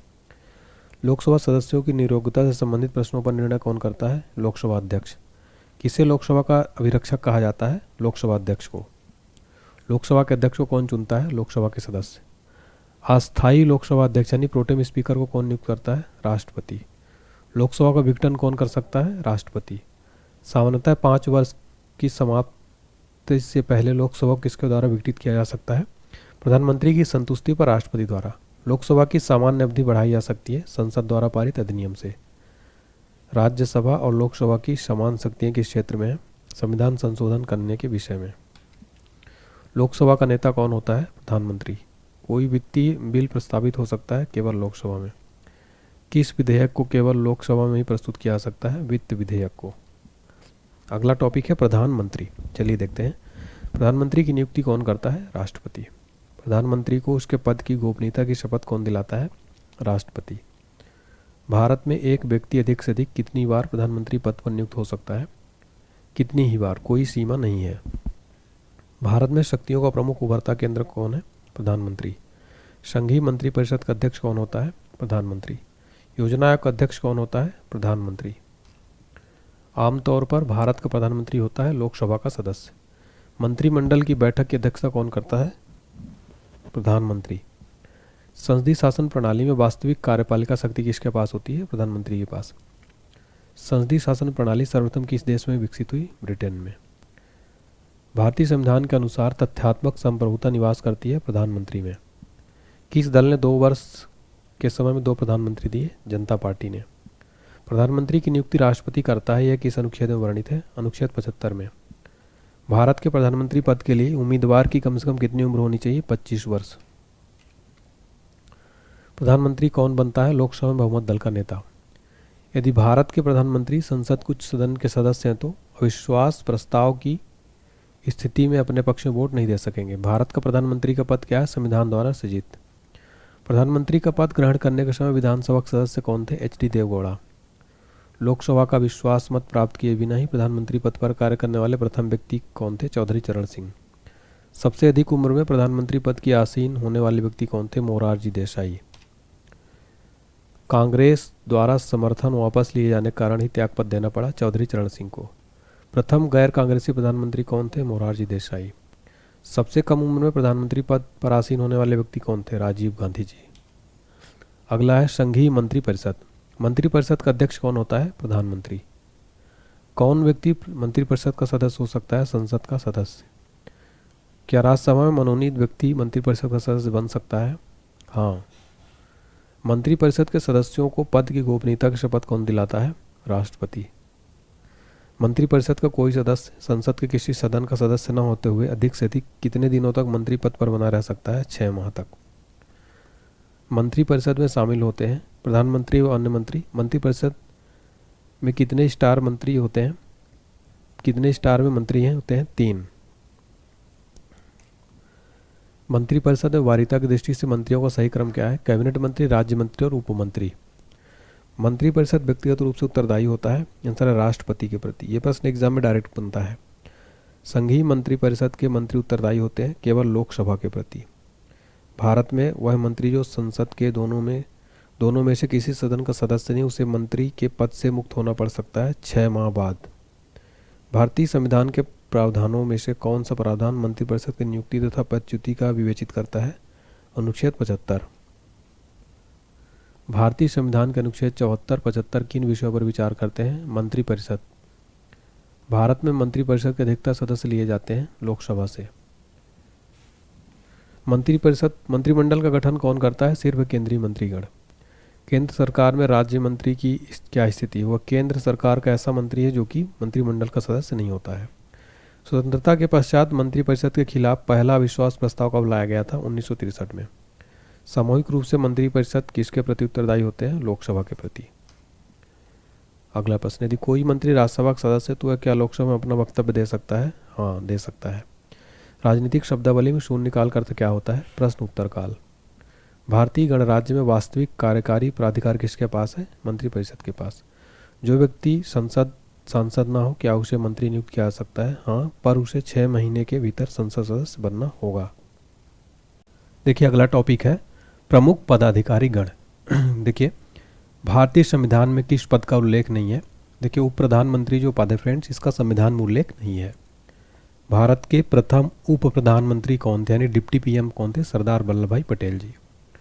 किस प्रधानमंत्री के कार्यकाल के दौरान दो उप प्रधानमंत्री एक साथ नियुक्त हुए थे? मोरारजी देसाई के समय। लोकसभा में विरोधी दल के नेता के रूप में मान्यता देने के लिए उसके दल के सदस्य की संख्या कुल सदस्यों की संख्या के कम से कम कितने प्रतिशत होनी चाहिए? 10%। लोकसभा में मान्यता प्राप्त विरोधी दल के नेता को किसके समान सुविधाएं और मान्यताएं प्रदान की जाती हैं? कैबिनेट मंत्री के समान।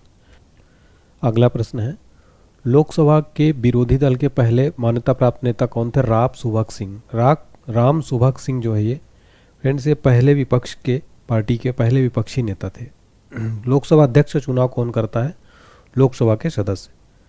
अगला प्रश्न है लोकसभा का अस्थायी अध्यक्ष यानी प्रोटेम स्पीकर किसके द्वारा नियुक्त किया जाता है? राष्ट्रपति द्वारा। लोकसभा का अध्यक्ष किस रूप में शपथ लेता है? लोकसभा के आम सदस्य के रूप में शपथ लेता है, ना कि लोकसभा अध्यक्ष के रूप में। लोकसभा अध्यक्ष को पद की शपथ ग्रहण कौन कराता है? शपथ ग्रहण की आवश्यकता नहीं होती। लोकसभा अध्यक्ष अपना त्यागपत्र किसको देता है? लोकसभा उपाध्यक्ष को। लोकसभा के अध्यक्ष को किस प्रकार पद से हटाया जा सकता है? लोकसभा के सदस्यों द्वारा साधारण बहुमत से संकल्प पारित कर। लोकसभा अध्यक्ष को प्रतिमाह वेतन के रूप में कितना रुपया मिलता है? 4,50,000 रुपये, यानी 4.5 लाख रुपये प्रति माह। निर्णायक मत देने का अधिकार किसको है? लोकसभा अध्यक्ष को। स्पीकर और डिप्टी स्पीकर की अनुपस्थिति में लोकसभा की अध्यक्षता कौन करता है? लोकसभा का सर्वाधिक वरिष्ठ सदस्य। भारतीय संसद के दोनों सदनों के संयुक्त अधिवेशन का सभापतित्व यानी अध्यक्षता कौन करता है? लोकसभा अध्यक्ष करता है। लोकसभा का सचिवालय सीधे नियंत्रित होता है लोकसभा अध्यक्ष द्वारा। लोकसभा में किसी विधेयक को धन विधेयक के रूप में कौन प्रमाणित करता है? लोकसभा अध्यक्ष। लोकसभा अध्यक्ष किसी विधेयक को धन विधेयक के रूप में प्रमाणित करता है। किस समिति का पदेन अध्यक्ष लोकसभा अध्यक्ष होता है? नियम समिति का। लोकसभा महासचिव यानी सेक्रेटरी जनरल जो लोकसभा सचिवालय का प्रमुख होता है किसके द्वारा नियुक्त होता है? स्पीकर के द्वारा। संसद के संयुक्त अधिवेशन में किसी विधेयक पर निर्णायक मत देने का अधिकार किसे है? लोकसभा अध्यक्ष को। लोकसभा का सचिवालय किसके प्रत्यक्ष पर्यवेक्षण और नियंत्रण में कार्य करता है? लोकसभा अध्यक्ष के। संसद के दोनों सदनों के संयुक्त अधिवेशन को कौन बुलाता है? राष्ट्रपति। स्वतंत्र भारत के प्रथम लोकसभा अध्यक्ष कौन थे? गणेश वासुदेव मावलंकर। भारत के किस राष्ट्रपति ने पूर्व में लोकसभा अध्यक्ष का पद भी संभाला था? नीलम संजीव रेड्डी ने। प्रथम स्पीकर जिसके खिलाफ लोकसभा में अविश्वास प्रस्ताव लाया गया वो कौन थे? के.एस. हेगड़े। लोकसभा के पिता के रूप में कौन जाने जाते हैं? जी.वी. मावलंकर। ब्रिटिश परंपराओं के अनुरूप किस लोकसभा अध्यक्ष ने सर्वप्रथम अपने दल की सदस्यता त्याग दी थी? नीलम संजीव रेड्डी ने। प्रथम लोकसभा उपाध्यक्ष कौन थे? अनंत शयनम अयंगर। अपने पद पर रहते हुए दिवंगत होने वाले प्रथम लोकसभा अध्यक्ष थे जी.एम.सी. बालयोगी। लोकसभा में विपक्ष के किसी दल के नेता के रूप में मान्यता किसके द्वारा दी जाती है? लोकसभा अध्यक्ष द्वारा विपक्ष के किसी दल के नेता के रूप में मान्यता दी जाती है। लोकसभा अध्यक्ष अपना इस्तीफा किसे भेज सकता है? उपाध्यक्ष को। अध्यक्ष तथा उपाध्यक्ष की अनुपस्थिति में सदन का कार्य सुचारू रूप से चलाने के लिए अध्यक्ष द्वारा कितने सभापतियों की एक नामावली तैयार की जाती है? 6। लोकसभा अध्यक्ष को उसके कार्यकाल की समाप्ति के पूर्व पद से हटाया जा सकता है यदि लोकसभा इस आशय का प्रस्ताव पारित कर दे। भारत सरकार द्वारा प्रथम विधि अधिकारी कौन होता है? भारत का महान्यायवादी। भारत के अटॉर्नी जनरल यानी महान्यायवादी की नियुक्ति कौन करता है? भारत का राष्ट्रपति। भारत सरकार को कानूनी विषयों पर परामर्श कौन देता है? अटॉर्नी जनरल यानी महान्यायवादी। भारत सरकार का मुख्य विधि परामर्शदाता कौन है? Attorney general of India. अगला प्रश्न है फ्रेंड्स, वह व्यक्ति कौन है जो संसद सदस्य नहीं होता लेकिन जिसे संसद को संबोधित करने का अधिकार है? आंसर हो जाएगा भारत का अटॉर्नी जनरल जो संसद सदस्य तो नहीं होता लेकिन जिसे संसद को संबोधित करने का अधिकार है। कौन सा प्राधिकारी संसद के किसी भी सदन की कार्यवाही में भाग ले सकता है? भारत का महान्यायवादी। भारत का महान्यायवादी कब तक पद धारण करता है? राष्ट्रपति के प्रसाद पर्यंत। किसे संसद के दोनों सदनों में बोलने, अन्य कार्यवाहियों में सम्मिलित होने तथा किसी भी संसदीय कमेटी के सदस्य होने का अधिकार तो है परंतु उसे वोट देने का अधिकार नहीं है? भारत के अटॉर्नी जनरल को। महान्यायवादी को प्रतिमाह कितना वेतन मिलता है? 2.5 लाख रुपए। संविधान के किस अनुच्छेद के अंतर्गत राष्ट्रपति द्वारा भारत के महान्यायवादी की नियुक्ति की जाती है? अनुच्छेद 76 के तहत राष्ट्रपति द्वारा महान्यायवादी की नियुक्ति की जाती है। जिला कलेक्टर किस अधिकारी के अधीनस्थ कार्य करते हैं? संभागायुक्त। भारत सरकार का सर्वोच्च शासकीय अधिकारी कौन है? भारत के मंत्रिमंडलीय सचिव। मुख्य सतर्कता आयुक्त की नियुक्ति कौन करता है? राष्ट्रपति। भारत के संपरीक्षा एवं लेखा प्रणालियों का प्रधान कौन होता है? भारत का नियंत्रक और महालेखा परीक्षक। अगला प्रश्न है, किसे राज्य विधानमंडल के सदनों की कार्यवाहियों में भाग लेने और बोलने का अधिकार है किंतु मतदान का अधिकार नहीं? महाधिवक्ता को। भारत के नियंत्रक और महालेखा परीक्षक अपना प्रतिवेदन किसे देता है? राष्ट्रपति को। अगला प्रश्न है, भारत के नियंत्रक और महालेखा परीक्षक द्वारा प्रस्तुत प्रतिवेदन के आधार पर कौन समिति कार्य करती है? लोक लेखा समिति। क्या भारत का नियंत्रक और महालेखा परीक्षक पद ग्रहण के पूर्व शपथ लेता है? हाँ, लेता है। किसको नियुक्त लोकधन के व्यय की निगरानी के लिए संसदीय प्रहरी के रूप में की जाती है? नियंत्रक और महालेखा परीक्षक की। कौन भारत का कंसोलिडेटेड फंड का नियंत्रण पर्यवेक्षक करता है? भारत का नियंत्रक और महालेखा परीक्षक। देखिए, जैसा मैं पढ़ाता हूँ सेम ऐसी वीडियो कोर्स आपको मिल जाएगा एनसीईआरटी सारसंघ। इसमें आपको स्टैटिक जीके, भारत का भूगोल, विश्व भूगोल, संविधान, इतिहास सारे सब्जेक्ट मिल जाएंगे। 149 रुपये इसकी प्राइस है। ये complete GK GS crash course रहेगा।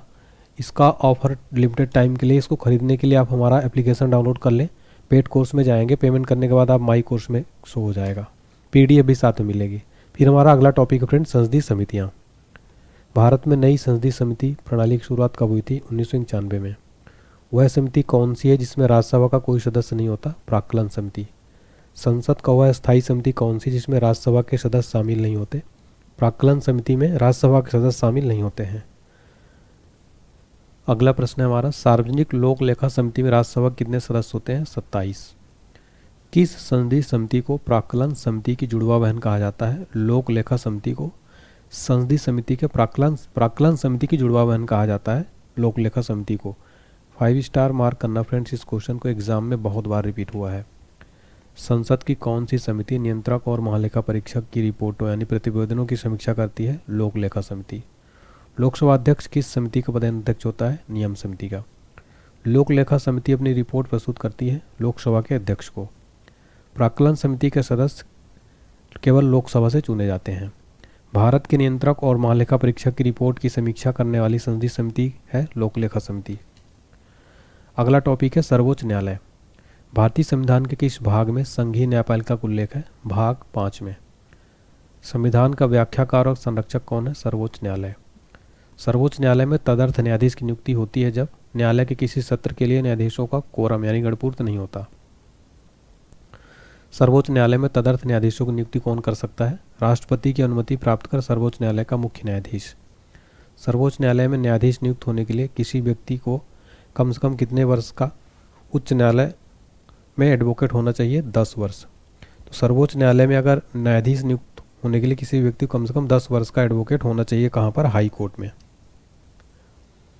भारत के सर्वोच्च न्यायालय का एक न्यायाधीश कितनी उम्र तक अपने पद पर बना रह सकता है? 65 वर्ष तक। उच्चतम न्यायालय के न्यायाधीशों की सेवानिवृत्ति की आयु कितनी है? 65 वर्ष। सर्वोच्च न्यायालय के न्यायाधीश के विरुद्ध महाभियोग का प्रस्ताव पारित हो जाने पर पदच्युत का आदेश कौन जारी कर सकता है? राष्ट्रपति। सर्वोच्च न्यायालय के मुख्य न्यायाधीश को प्रति माह कितना वेतन मिलता है? 2,80,000। सर्वोच्च न्यायालय के अन्य न्यायाधीशों को प्रति माह कितना वेतन मिलता है? 2,50,000। भारत में संघीय न्यायालय की स्थापना कब हुई थी? भारत शासन अधिनियम 1935 के अधीन। किसके अंतर्गत भारत में सर्वप्रथम सर्वोच्च न्यायालय की स्थापना हुई थी? रेगुलेटिंग अधिनियम 1773 के तहत। मूल रूप से संविधान में सर्वोच्च न्यायालय मुख्य न्यायाधीश के अतिरिक्त कितने न्यायाधीशों की व्यवस्था थी? 7। वर्तमान में सर्वोच्च न्यायालय मुख्य न्यायाधीश के अतिरिक्त कितने न्यायाधीशों का प्रावधान किया गया है? देखिए टोटल 32 और प्लस एक मुख्य न्यायाधीश मिला के 33 हो जाएंगे। उच्चतम न्यायालय के न्यायाधीशों की संख्या में वृद्धि करने की शक्ति किसके पास है? संसद के पास। सर्वोच्च न्यायालय के मुख्य न्यायाधीश की नियुक्ति कौन करता है? भारत के राष्ट्रपति। सर्वोच्च न्यायालय के अन्य न्यायाधीशों की नियुक्ति कौन करता है? राष्ट्रपति। भारत के कार्यवाहक मुख्य न्यायाधीश की नियुक्ति कौन करता है? राष्ट्रपति। राष्ट्रपति सर्वोच्च न्यायालय के अन्य न्यायाधीशों की नियुक्ति में किसके परामर्श करते हैं? सर्वोच्च न्यायालय के मुख्य न्यायाधीश से परामर्श करते हैं। जब राष्ट्रपति और उपराष्ट्रपति दोनों पद खाली हों तब उनके काम कौन करेगा? भारत का मुख्य न्यायाधीश। भारत के किस मुख्य न्यायाधीश ने राष्ट्रपति के रूप में काम किया है? जस्टिस एम हिदायतुल्ला ने भारत के मुख्य न्यायाधीश के रूप में काम किया है। मुख्य न्यायाधीश जो है भारत के राष्ट्रपति के रूप में काम किया है, ये चीफ जस्टिस भी थे। क्या सेवानिवृत्ति के पश्चात सर्वोच्च न्यायालय के न्यायाधीश तक वकालत कर सकते हैं? किसी भी न्यायालय में वकालत नहीं कर सकते। सर्वोच्च न्यायालय के अधिकार क्षेत्र में वृद्धि करने का अधिकार किसके पास है? संसद के पास। सर्वोच्च न्यायालय में न्यायिक कामकाज के लिए किस भाषा का प्रयोग किया जाता है? अंग्रेजी। सर्वोच्च न्यायालय किस संस्था का निरीक्षण कर सकता है? अधीनस्थ न्यायालय का। भारत में न्यायपालिका क्या है? स्वतंत्र है। भारत में न्यायपालिका का स्वरूप क्या है? एकीकृत। राष्ट्रपति और उपराष्ट्रपति के निर्वाचन में विवाद के मामलों को किसको प्रस्तुत किया जाता है? भारत के उच्चतम न्यायालय को। राष्ट्रपति कानूनी मामलों में किससे परामर्श ले सकता है? सर्वोच्च न्यायालय से। उच्चतम न्यायालय को परामर्शदात्री बनाया गया है अनुच्छेद 143 में। न्यायिक पुनर्विलोकन का अधिकार किससे है? उच्चतम न्यायालय के पास। न्यायालय के प्रारंभिक क्षेत्राधिकार से तात्पर्य क्या है? पहली बार सीधे मामलों की सुनवाई की योग्यता। न्यायालय के प्रारंभिक क्षेत्राधिकार से तात्पर्य है पहली बार मामलों की सुनवाई की योग्यता। उच्चतम न्यायालय द्वारा परमादेश किसे जारी किया जाता है? किसी अधिकारी को सरकारी आदेश निभाने के लिए।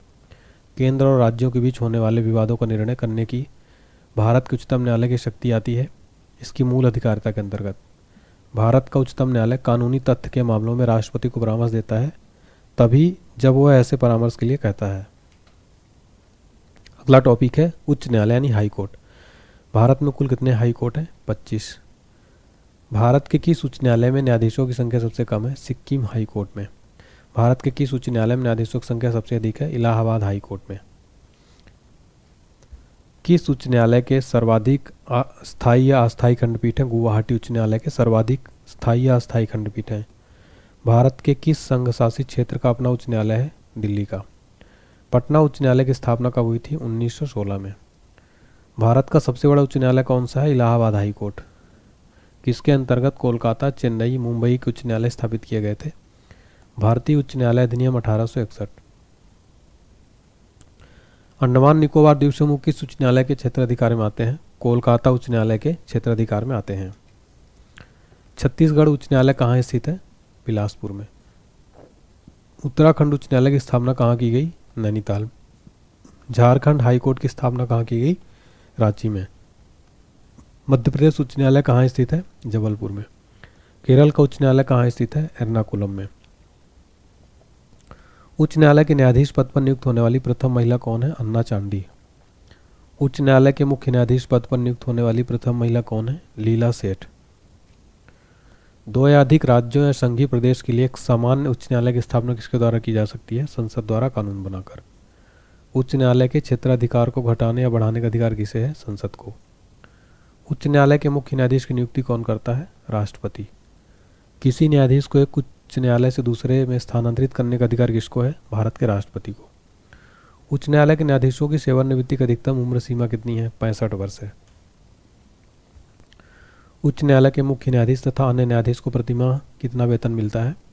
तो देखिए, हाई कोर्ट के चीफ जस्टिस को 2.5 लाख और अन्य न्यायाधीश को 2,25,000 प्रति माह। किसी राज्य के उच्च न्यायालय के न्यायाधीशों के वेतन और भत्ते कौन सी निधि पर आधारित होते हैं? संबंधित राज्य की संचित निधि पर। उच्च न्यायालय के न्यायाधीश किस आयु तक अपना पद धारण कर सकते हैं? 62 वर्ष। उच्च न्यायालय को किसका अधीक्षण करने का अधिकार है? अधीनस्थ न्यायालय का। भारत के कितने उच्च न्यायालयों की अधिकारिता में एक से अधिक राज्य हैं? संघ राज्य क्षेत्र शामिल नहीं इसमें से, तो भारत में 3 उच्च न्यायालयों की अधिकारिता में एक से अधिक राज्य हैं। सबसे पहले किस उच्च न्यायालय ने घोषणा की कि बंद असंवैधानिक है? केरल ने। केरल ने बताया कि जो बंद होता है भारत में वो असंवैधानिक है। उच्च न्यायालय के न्यायाधीश बनने होते उम्मीदवार द्वारा किसी उच्च न्यायालय में 10 वर्ष तक अधिवक्ता के रूप में कार्य किया गया हो। चलिए, अगला टॉपिक है राज्यपाल। राज्यपाल की कार्यपालिका शक्ति किसमें निहित है? राज्यपाल में। क्या है? राज्य सरकार का कार्यकारी अध्यक्ष कौन है? राज्यपाल। भारतीय राज्यों में राज्यपाल की नियुक्ति कौन करता है? राष्ट्रपति। राष्ट्रपति किसकी सलाह पर किसी राज्य के राज्यपाल की नियुक्ति करते हैं? प्रधानमंत्री की सलाह पर। राज्य सरकार का संवैधानिक प्रमुख कौन होता है? राज्यपाल। सामान्य रूप से राज्यपाल का कार्यकाल होता है 5 वर्ष। राज्यपाल राज्य में किसका प्रतिनिधि होता है? राष्ट्रपति का। जम्मू कश्मीर के राज्यपाल को कौन नियुक्त करता है? भारत का राष्ट्रपति नियुक्त करता है। राज्यपाल को प्रतिमाह वेतन कितना मिलता है? 3,50,000। राज्यों के गवर्नर संविधान के अंतर्गत किसके प्रति अपने आचरण के लिए उत्तरदायी होते हैं? राष्ट्रपति के प्रति। राज्यपाल का वेतन और भत्ता किस कोष से आता है? राज्य की संचित निधि से।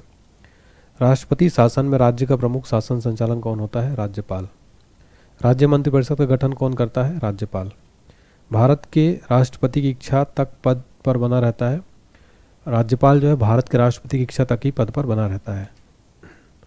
राज्यपाल विधानसभा में आंग्ल भारतीय समुदाय के कितने व्यक्ति को मनोनीत कर सकता है? 1। राज्यपाल विधान परिषद में अधिक से अधिक कितने सदस्यों को मनोनीत कर सकता है? निश्चित संख्या नहीं है। राज्यपाल सोने के पिंजरे में निवास करने वाली चिड़िया के समतुल्य है। यह कथन किसका है? सरोजिनी नायडू का। भारत के किस राज्य में राज्यपाल शासन यानी गवर्नर्स रूल्स लागू करने का संवैधानिक प्रावधान है? जम्मू कश्मीर में। जम्मू कश्मीर में। लेकिन अब जो है यहाँ पर साथियों, अभी वर्तमान समय में 370 आर्टिकल को हटा दिया गया है। अब यहाँ पर सीएम जो नियुक्त हो सकता है और उपराज्यपाल यहाँ पर नियुक्त किया गया है। ठीक है, अगला है, भारत के किसी राज्य की राज्यपाल बनने वाली प्रथम महिला कौन थी? सरोजिनी नायडू। किसकी अनुमति के बिना राज्य की विधानसभा में कोई धन विधेयक पेश नहीं किया जा सकता? राज्यपाल की अनुमति के बिना। राज्य स्तर पर मंत्रिपरिषद के मंत्रियों की नियुक्ति कौन करता है? राज्यपाल। राज्यपाल द्वारा जारी अध्यादेश कितने समय के बाद सत्ता समाप्त हो जाता है? 6 सप्ताह बाद। राज्य सरकार को बर्खास्त किया जा सकता है राज्यपाल की सिफारिश पर प्रधानमंत्री द्वारा। राज्यपाल का मुख्य सलाहकार कौन होता है? मुख्यमंत्री। हमारा अगला टॉपिक है मुख्यमंत्री। चलिए देखते हैं अगला टॉपिक, मुख्यमंत्री यानी सीएम। मुख्यमंत्री की नियुक्ति किसके द्वारा की जाती है? राज्यपाल के द्वारा। मुख्यमंत्री को नियुक्त संविधान के किस अनुच्छेद के तहत की जाती है? अनुच्छेद 163 के तहत। भारतीय राज्य की प्रथम महिला मुख्यमंत्री कौन थी? सुचेता कृपलानी। मध्य प्रदेश के प्रथम मुख्यमंत्री कौन थे? रविशंकर शुक्ल। किसी भी राज्य में मुख्यमंत्री पद पर सर्वाधिक दिनों तक आसीन रहने वाले व्यक्ति कौन थे? पवन कुमार चामलिंग। बिहार के प्रथम मुख्यमंत्री कौन थे? डॉक्टर श्री कृष्ण सिंह। उड़ीसा की पहली महिला मुख्यमंत्री कौन बनी? नंदन सतपथी। भारत के किसी राज्य में मुख्यमंत्री पद पर नियुक्त होने वाले प्रथम दलित महिला कौन है? सुश्रुति मायावती। उत्तर प्रदेश की प्रथम महिला मुख्यमंत्री कौन थी? सुचेता कृपलानी। अगला टॉपिक है विधान परिषद। भारत में राज्य विधान पालिकाओं का उच्च सदन कौन सा है? विधान पालिका परिषद। भारत के कितने राज्यों में द्विसदनात्मक विधानमंडल है? 6 राज्यों में। विधान परिषद की सदस्य संख्या उस राज्य की विधानसभा के सदस्यों की संख्या कितने से अधिक नहीं हो सकती? 1/3 से अधिक नहीं हो सकती। विधान परिषद की सदस्य संख्या कम से कम कितनी होनी चाहिए? 40। किस राज्य में विधान परिषद की सदस्य संख्या सर्वाधिक है? उत्तर प्रदेश में। किसको समाप्त किया जा सकता है? विधान परिषद को। किसी राज्य में विधान परिषद की व्यवस्था संविधान के किस अनुच्छेद के तहत की जाती है? अनुच्छेद 169 के तहत। विधान परिषद को समाप्त करने वाला आखिरी राज्य कौन सा है? तमिलनाडु। विधान परिषद के सदस्य कितने वर्षों के लिए निर्वाचित होते हैं? 6 वर्ष। विधान परिषद का सदस्य होने के लिए कम से कम कितनी आयु होनी चाहिए? 30 वर्ष। विधान परिषद के कितने सदस्य प्रत्येक दूसरे वर्ष अवकाश ग्रहण करते हैं? 1/3। विधान परिषद की गणपूर्ति यानी कोरम कुल सदस्य संख्या कितना भाग होता है? 1/10। विधान परिषद की एक वर्ष में कम से कम कितनी बैठकें होनी अनिवार्य हैं? 2 बैठकें। विधान परिषद की बैठक की अंतिम तिथि तथा दूसरी बैठक की प्रथम तिथि के बीच कितने समय से अधिक अंतर नहीं होना चाहिए? 6 माह। किसी राज्य में विधान परिषद की संरचना अथवा विघटन किया जा सकता है? संसद द्वारा राज्यपाल की अनुशंसा पर। राज्य विधान परिषद के निर्वाचन क्षेत्रों का परिसीमन किसके द्वारा किया जाता है? परिसीमन आयोग द्वारा। भारत में राज्य विधान परिषद के सदस्यों का कितना हिस्सा स्थानीय निकाय द्वारा चुना जाता है? 1/3। राज्य के विधान परिषद के कितने सदस्य विधानसभा द्वारा चुने जाते हैं? 1/3। विधान परिषद की कुल सदस्य संख्या का कितना भाग माध्यमिक स्कूलों, कॉलेजों और विश्वविद्यालयों के शिक्षकों द्वारा निर्वाचित होता है? 1/12। यदि किसी राज्य विधान परिषद का सभापति अपने पद से त्यागपत्र देना चाहे तो वह अपना त्यागपत्र किसको देगा? उपसभापति को। यदि 14 दिन के अंदर विधान परिषद वित्त विधेयक को नहीं लौटाती तब वह दोनों सदनों द्वारा पारित माना जाएगा। किसी साधारण विधेयक को विधान परिषद अधिक से अधिक कितने दिनों तक रोक कर रख सकता है? 4 माह। अगला टॉपिक है विधानसभा। चलिए देखते हैं फ्रेंड्स विधानसभा के इंपॉर्टेंट क्वेश्चन। राज्य विधानसभा का गठन संविधान के किस अनुच्छेद के तहत किया जाता है? अनुच्छेद 170 के तहत। भारतीय संविधान के अनुच्छेदों में कौन सा राज्य की विधानसभाओं के निर्वाचन का प्रावधान करता है? अनुच्छेद 170। किसी राज्य की विधानसभा में अधिकतम कितने सदस्य हो सकते हैं? 500। किसी राज्य की विधानसभा के सदस्यों की न्यूनतम संख्या कितनी हो सकती है? 60। किस राज्य में विधानसभा सदस्यों की सबसे अधिक संख्या है? उत्तर प्रदेश में। भारतीय संविधान यह प्रावधान करता है किसी भी राज्य विधानसभा में 60 से कम सदस्य नहीं हो सकते। कौन इस राज्य का अपवाद है? सिक्किम। सिक्किम इसका जो है अपवाद है। आपको बताना चाहता हूँ सिक्किम में जो है फ्रेंड्स टोटल तो 32 है। अगला है किन दो राज्यों को जोड़ो विधानसभा संख्या बराबर थी? आंध्र प्रदेश व पश्चिम बंगाल। उत्तर प्रदेश में विधानसभा सदस्यों की संख्या कितनी है? 403 टोटल। असम में विधानसभा में कितने सदस्य हैं? 126। बिहार विधानसभा में सीटों कुल संख्या कितनी है? 243। विधानसभा के प्रत्येक सदस्य कम से कम कितनी जनसंख्या का प्रतिनिधित्व करते हैं? तो 75,000। सामान्यतः विधानसभा का कार्यकाल कितने वर्ष का होता है? 5 वर्ष का। प्रश्न है जम्मू कश्मीर राज्य की विधानसभा का कार्यकाल कितना होता है? 5 वर्ष। देखिए पहले 6 वर्ष हुआ करता था लेकिन अब जब से केंद्र शासित प्रदेश बना है तब से 5 वर्ष। राष्ट्रीय आपातकाल की उद्घोषणा के प्रवर्तन रहने की स्थिति में विधानसभा की अवधि को कितने समय के लिए बढ़ाया गया? 1 वर्ष। सर्वप्रथम किस राज्य की विधानसभा का विघटन उसकी प्रथम बैठक होने के से पहले ही कर दिया गया? केरल। केरल राज्य की विधानसभा का विघटन उसकी प्रथम बैठक होने से पहले ही कर दिया गया। विधानसभा की सदस्यता के लिए उम्मीदवार को कितने वर्ष से कम का नहीं होना चाहिए? 25 वर्ष। विधानसभा की गणपूर्ति यानी कोरम कुल संख्या कितना हिस्सा है? 1/10। विधानसभा का सत्र कम से कम कितनी बार आहूत किया जाना आवश्यक है? 2 बार। विधानसभा की बैठक की अंतिम तिथि तथा दूसरी बैठक की प्रथम तिथि के बीच कितने समय से अधिक का अंतर नहीं होना चाहिए? 6 वर्ष।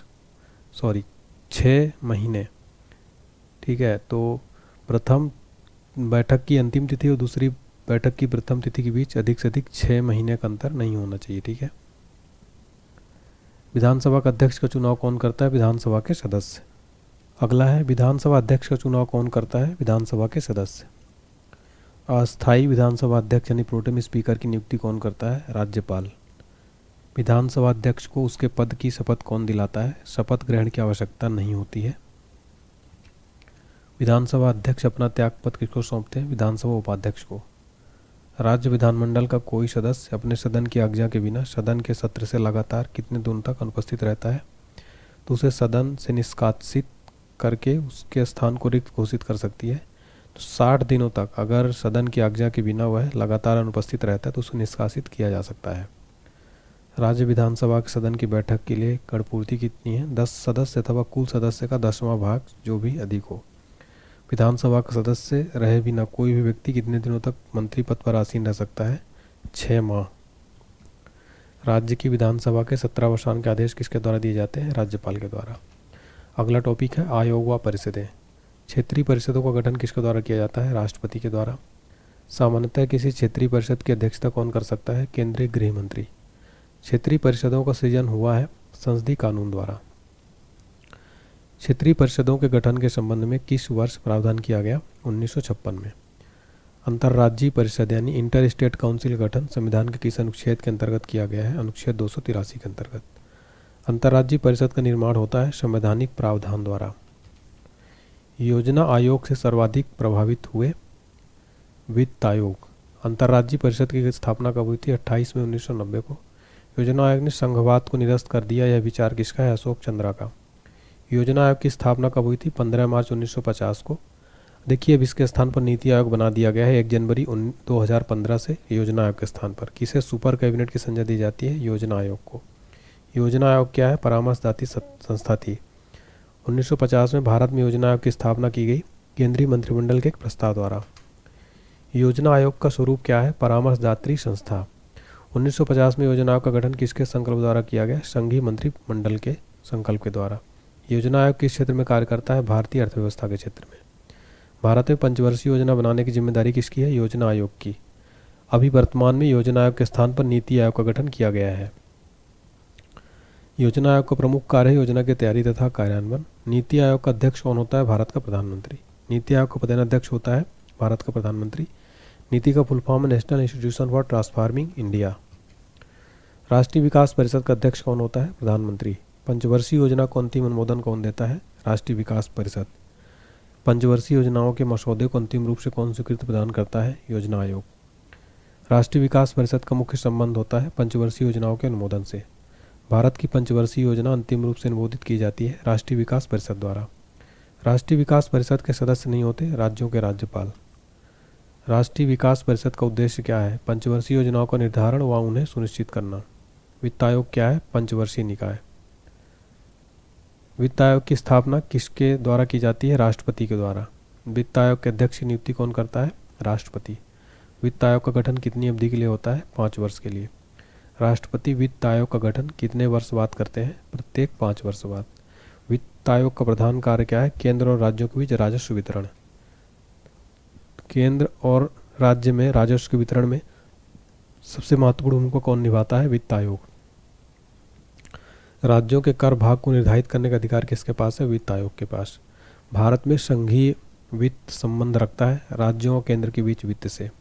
भारत में राष्ट्रपति को विशिष्ट केंद्र राज्य राजकोषीय संबंधों के बारे में सुझाव किसके द्वारा दिया जाता है? वित्त आयोग के द्वारा। भारतीय संविधान के किस अनुच्छेद के अंतर्गत वित्त आयोग का गठन किया जाता है? अनुच्छेद 280 के अंतर्गत। वित्त आयोग में अध्यक्ष के अतिरिक्त कितने सदस्यों की व्यवस्था है? 4।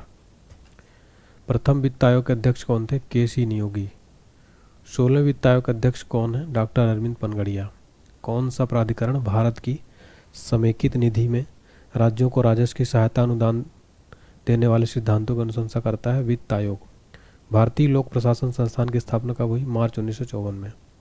भारतीय पुलिस सेवा का प्रशिक्षण कहाँ होता है? हैदराबाद में।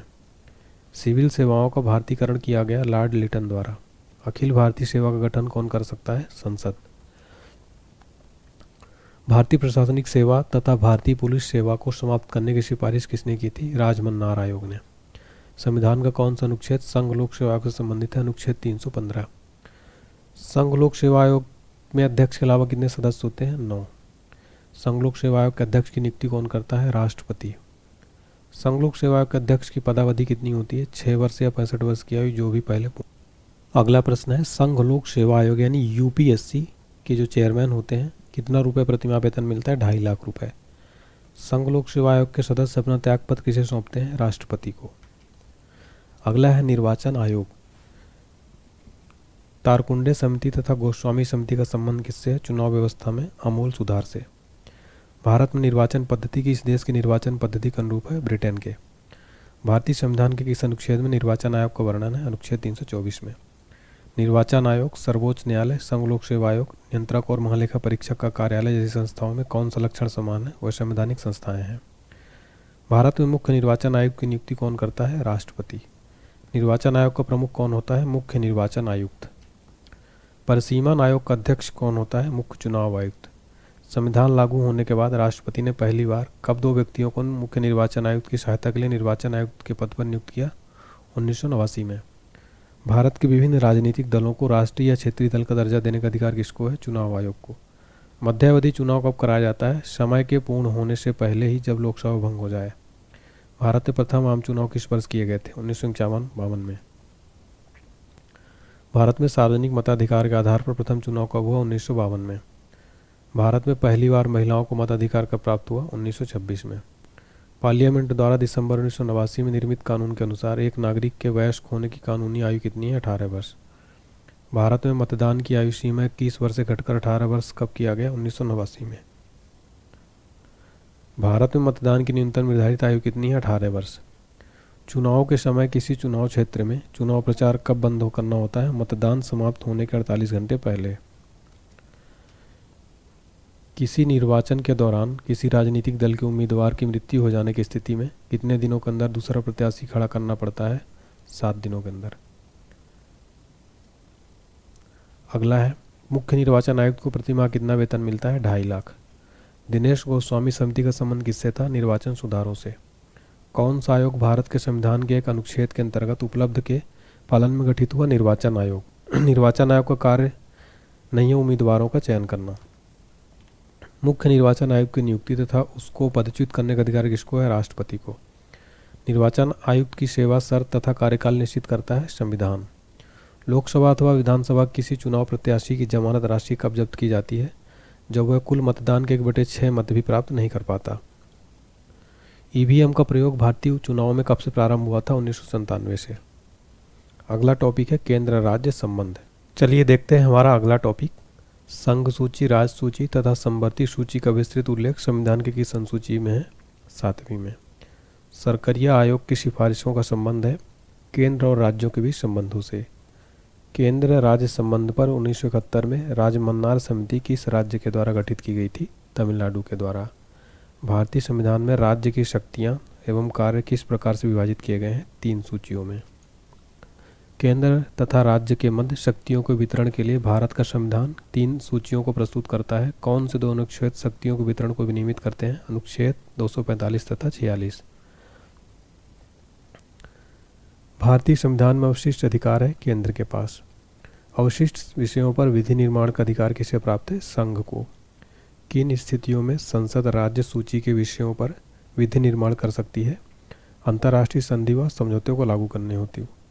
भारतीय संविधान में अवशिष्ट शक्तिकारों को संघीय सरकार को दिया जा गया है। क्या भारतीय संघ का कोई राज्य किसी विदेशी राष्ट्र या अंतर्राष्ट्रीय संगठन से ऋण ले सकता है? नहीं। समवर्ती सूची में लिखे विषयों पर अधिनियम बनाने का अधिकार किसके पास है? राइट आंसर है राज्य और संघ के पास। अगला प्रश्न, पंचायती राज विषय है राज्य की सूची में। भूमि सुधार किसके विषय के अंतर्गत आता है? राज्य सूची के। आर्थिक नियोजन विषय है समवर्ती सूची में। कौन सा विषय समवर्ती सूची में? शिक्षा। भारतीय संविधान को 7वीं सूची के अंतर्गत संघ सूची में किसका उल्लेख नहीं है? गैस का।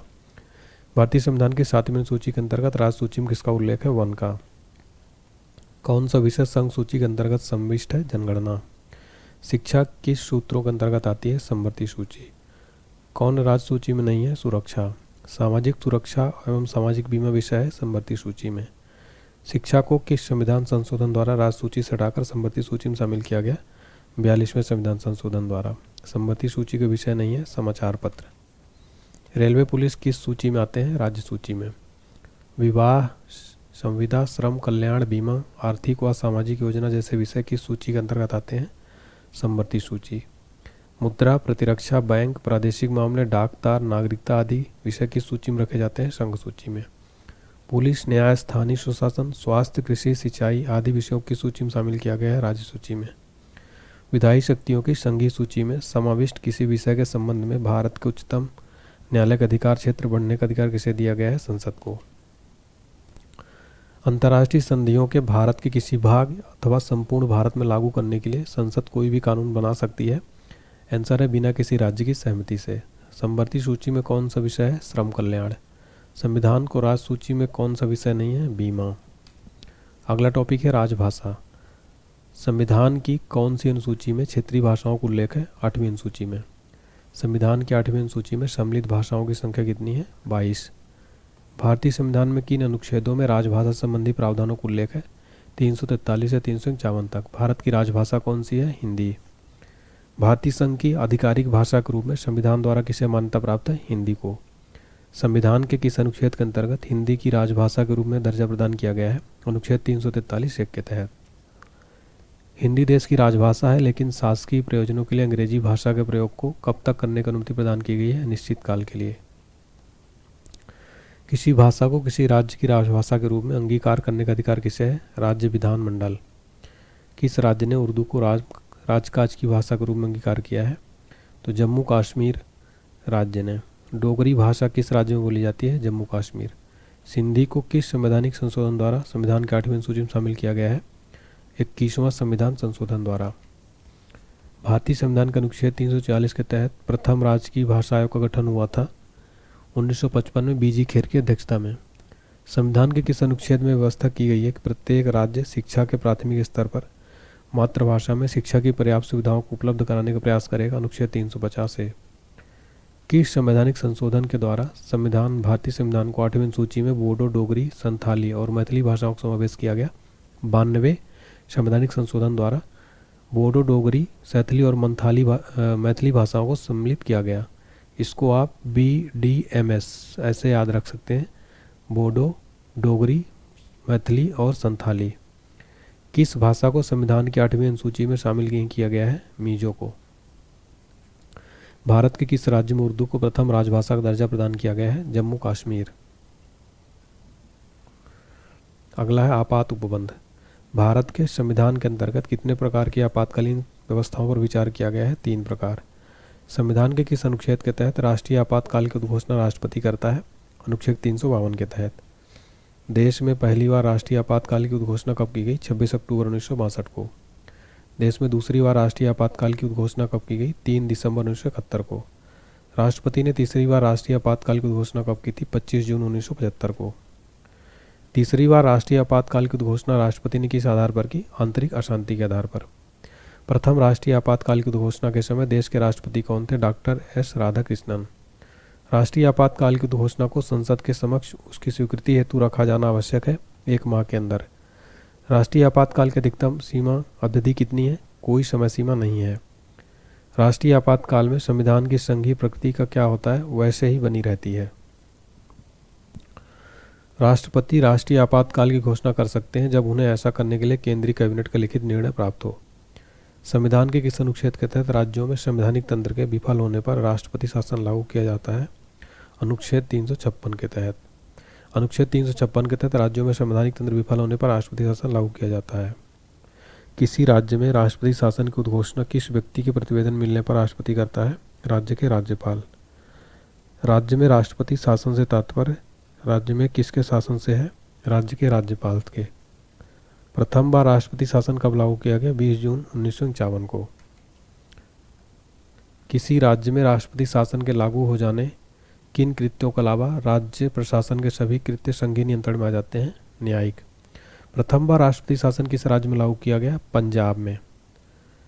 अब तक किस राज्य में सर्वाधिक लंबी अवधि तक राष्ट्रपति शासन लागू रहा? राइट आंसर है जम्मू कश्मीर में। संविधान के किस अनुच्छेद के आधार पर राष्ट्रपति देश में वित्तीय आपात काल की घोषणा कर सकता है? अनुच्छेद 360 के तहत वित्तीय आपातकाल की घोषणा कर सकता है। देखिए ऊपर वाले प्रश्न में क्लियर कर दूं, पहले जम्मू कश्मीर क्या था? राज्य था, लेकिन अभी वर्तमान में क्या हो गया है? केंद्र शासित प्रदेश, ठीक है, यूनियन टेरिटरी। संविधान के किस अनुच्छेद के आधार पर राष्ट्रपति, ये क्वेश्चन हो गया, कौन सी ऐसी आपातकाल स्थिति है जिसकी घोषणा अभी तक भारत में नहीं की गई है? वित्तीय आपात। भारत में वित्तीय आपातकाल की घोषणा आज तक कितनी बार की गई? कभी नहीं की गई है। अगला टॉपिक है हमारा राजनीतिक दल। भारत में दलीय व्यवस्था किस प्रकार की है? बहुदलीय है।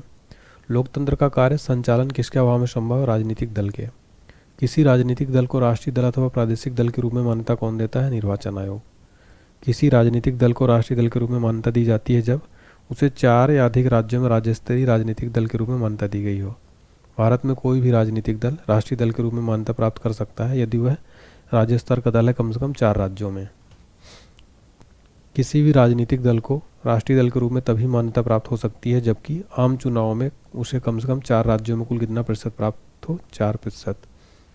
भारत में एक राष्ट्रीय दल के रूप में मान्यता प्राप्त करने के लिए किसी दल को कम से कम कितने मत प्राप्त करने चाहिए? 4% वैध मत अथवा 4 से अधिक राज्यों में। कांग्रेस का चुनाव चिन्ह क्या है? पंजा। भारतीय जनता पार्टी का चुनाव चिन्ह क्या है? कमल। धनुष एवं तीर किसका निशान है? झारखंड मुक्ति मोर्चा का। भारतीय कम्युनिस्ट पार्टी का अस्तित्व किस वर्ष हुआ? 1921 में। भारत में मुस्लिम लीग की स्थापना कब हुई? 1906 में। किसी मान्यता प्राप्त राजनीतिक दल का चुनाव आयोग द्वारा चुनाव चिन्ह के आवंटन के निर्णय के विरुद्ध कहाँ अपील की जा सकती है? सर्वोच्च न्यायालय में। किस राजनीतिक दल का चुनाव चिन्ह 1952 के चुनाव से अब तक अपरिवर्तित है? सीपीआई का। पशु पक्षी चुनाव चिन्ह रहने के कारण निर्वाचन आयोग के निर्देशानुसार किस राजनीतिक दल ने सर्वप्रथम नवंबर 1994 में अपना चुनाव चिन्ह बदला? Forward block. Telugu Desam party के चुनाव चिन्ह क्या है? साइकिल। दल विहीन लोकतंत्र के पक्ष में कौन था? जयप्रकाश नारायण। राजनीतिक दल के लिए जरूरी क्या है? जरूरी है लोकतंत्र के लिए। राजनीतिक दल किसके लिए जरूरी है? लोकतंत्र के लिए। अगला टॉपिक है फ्रेंड्स दल बदल विरोधी कानून। चलिए देखते हैं दल बदल विरोधी कानून यानी एंटी डिफेक्शन लॉ से संबंधित कौन सा संशोधन है? 52वां।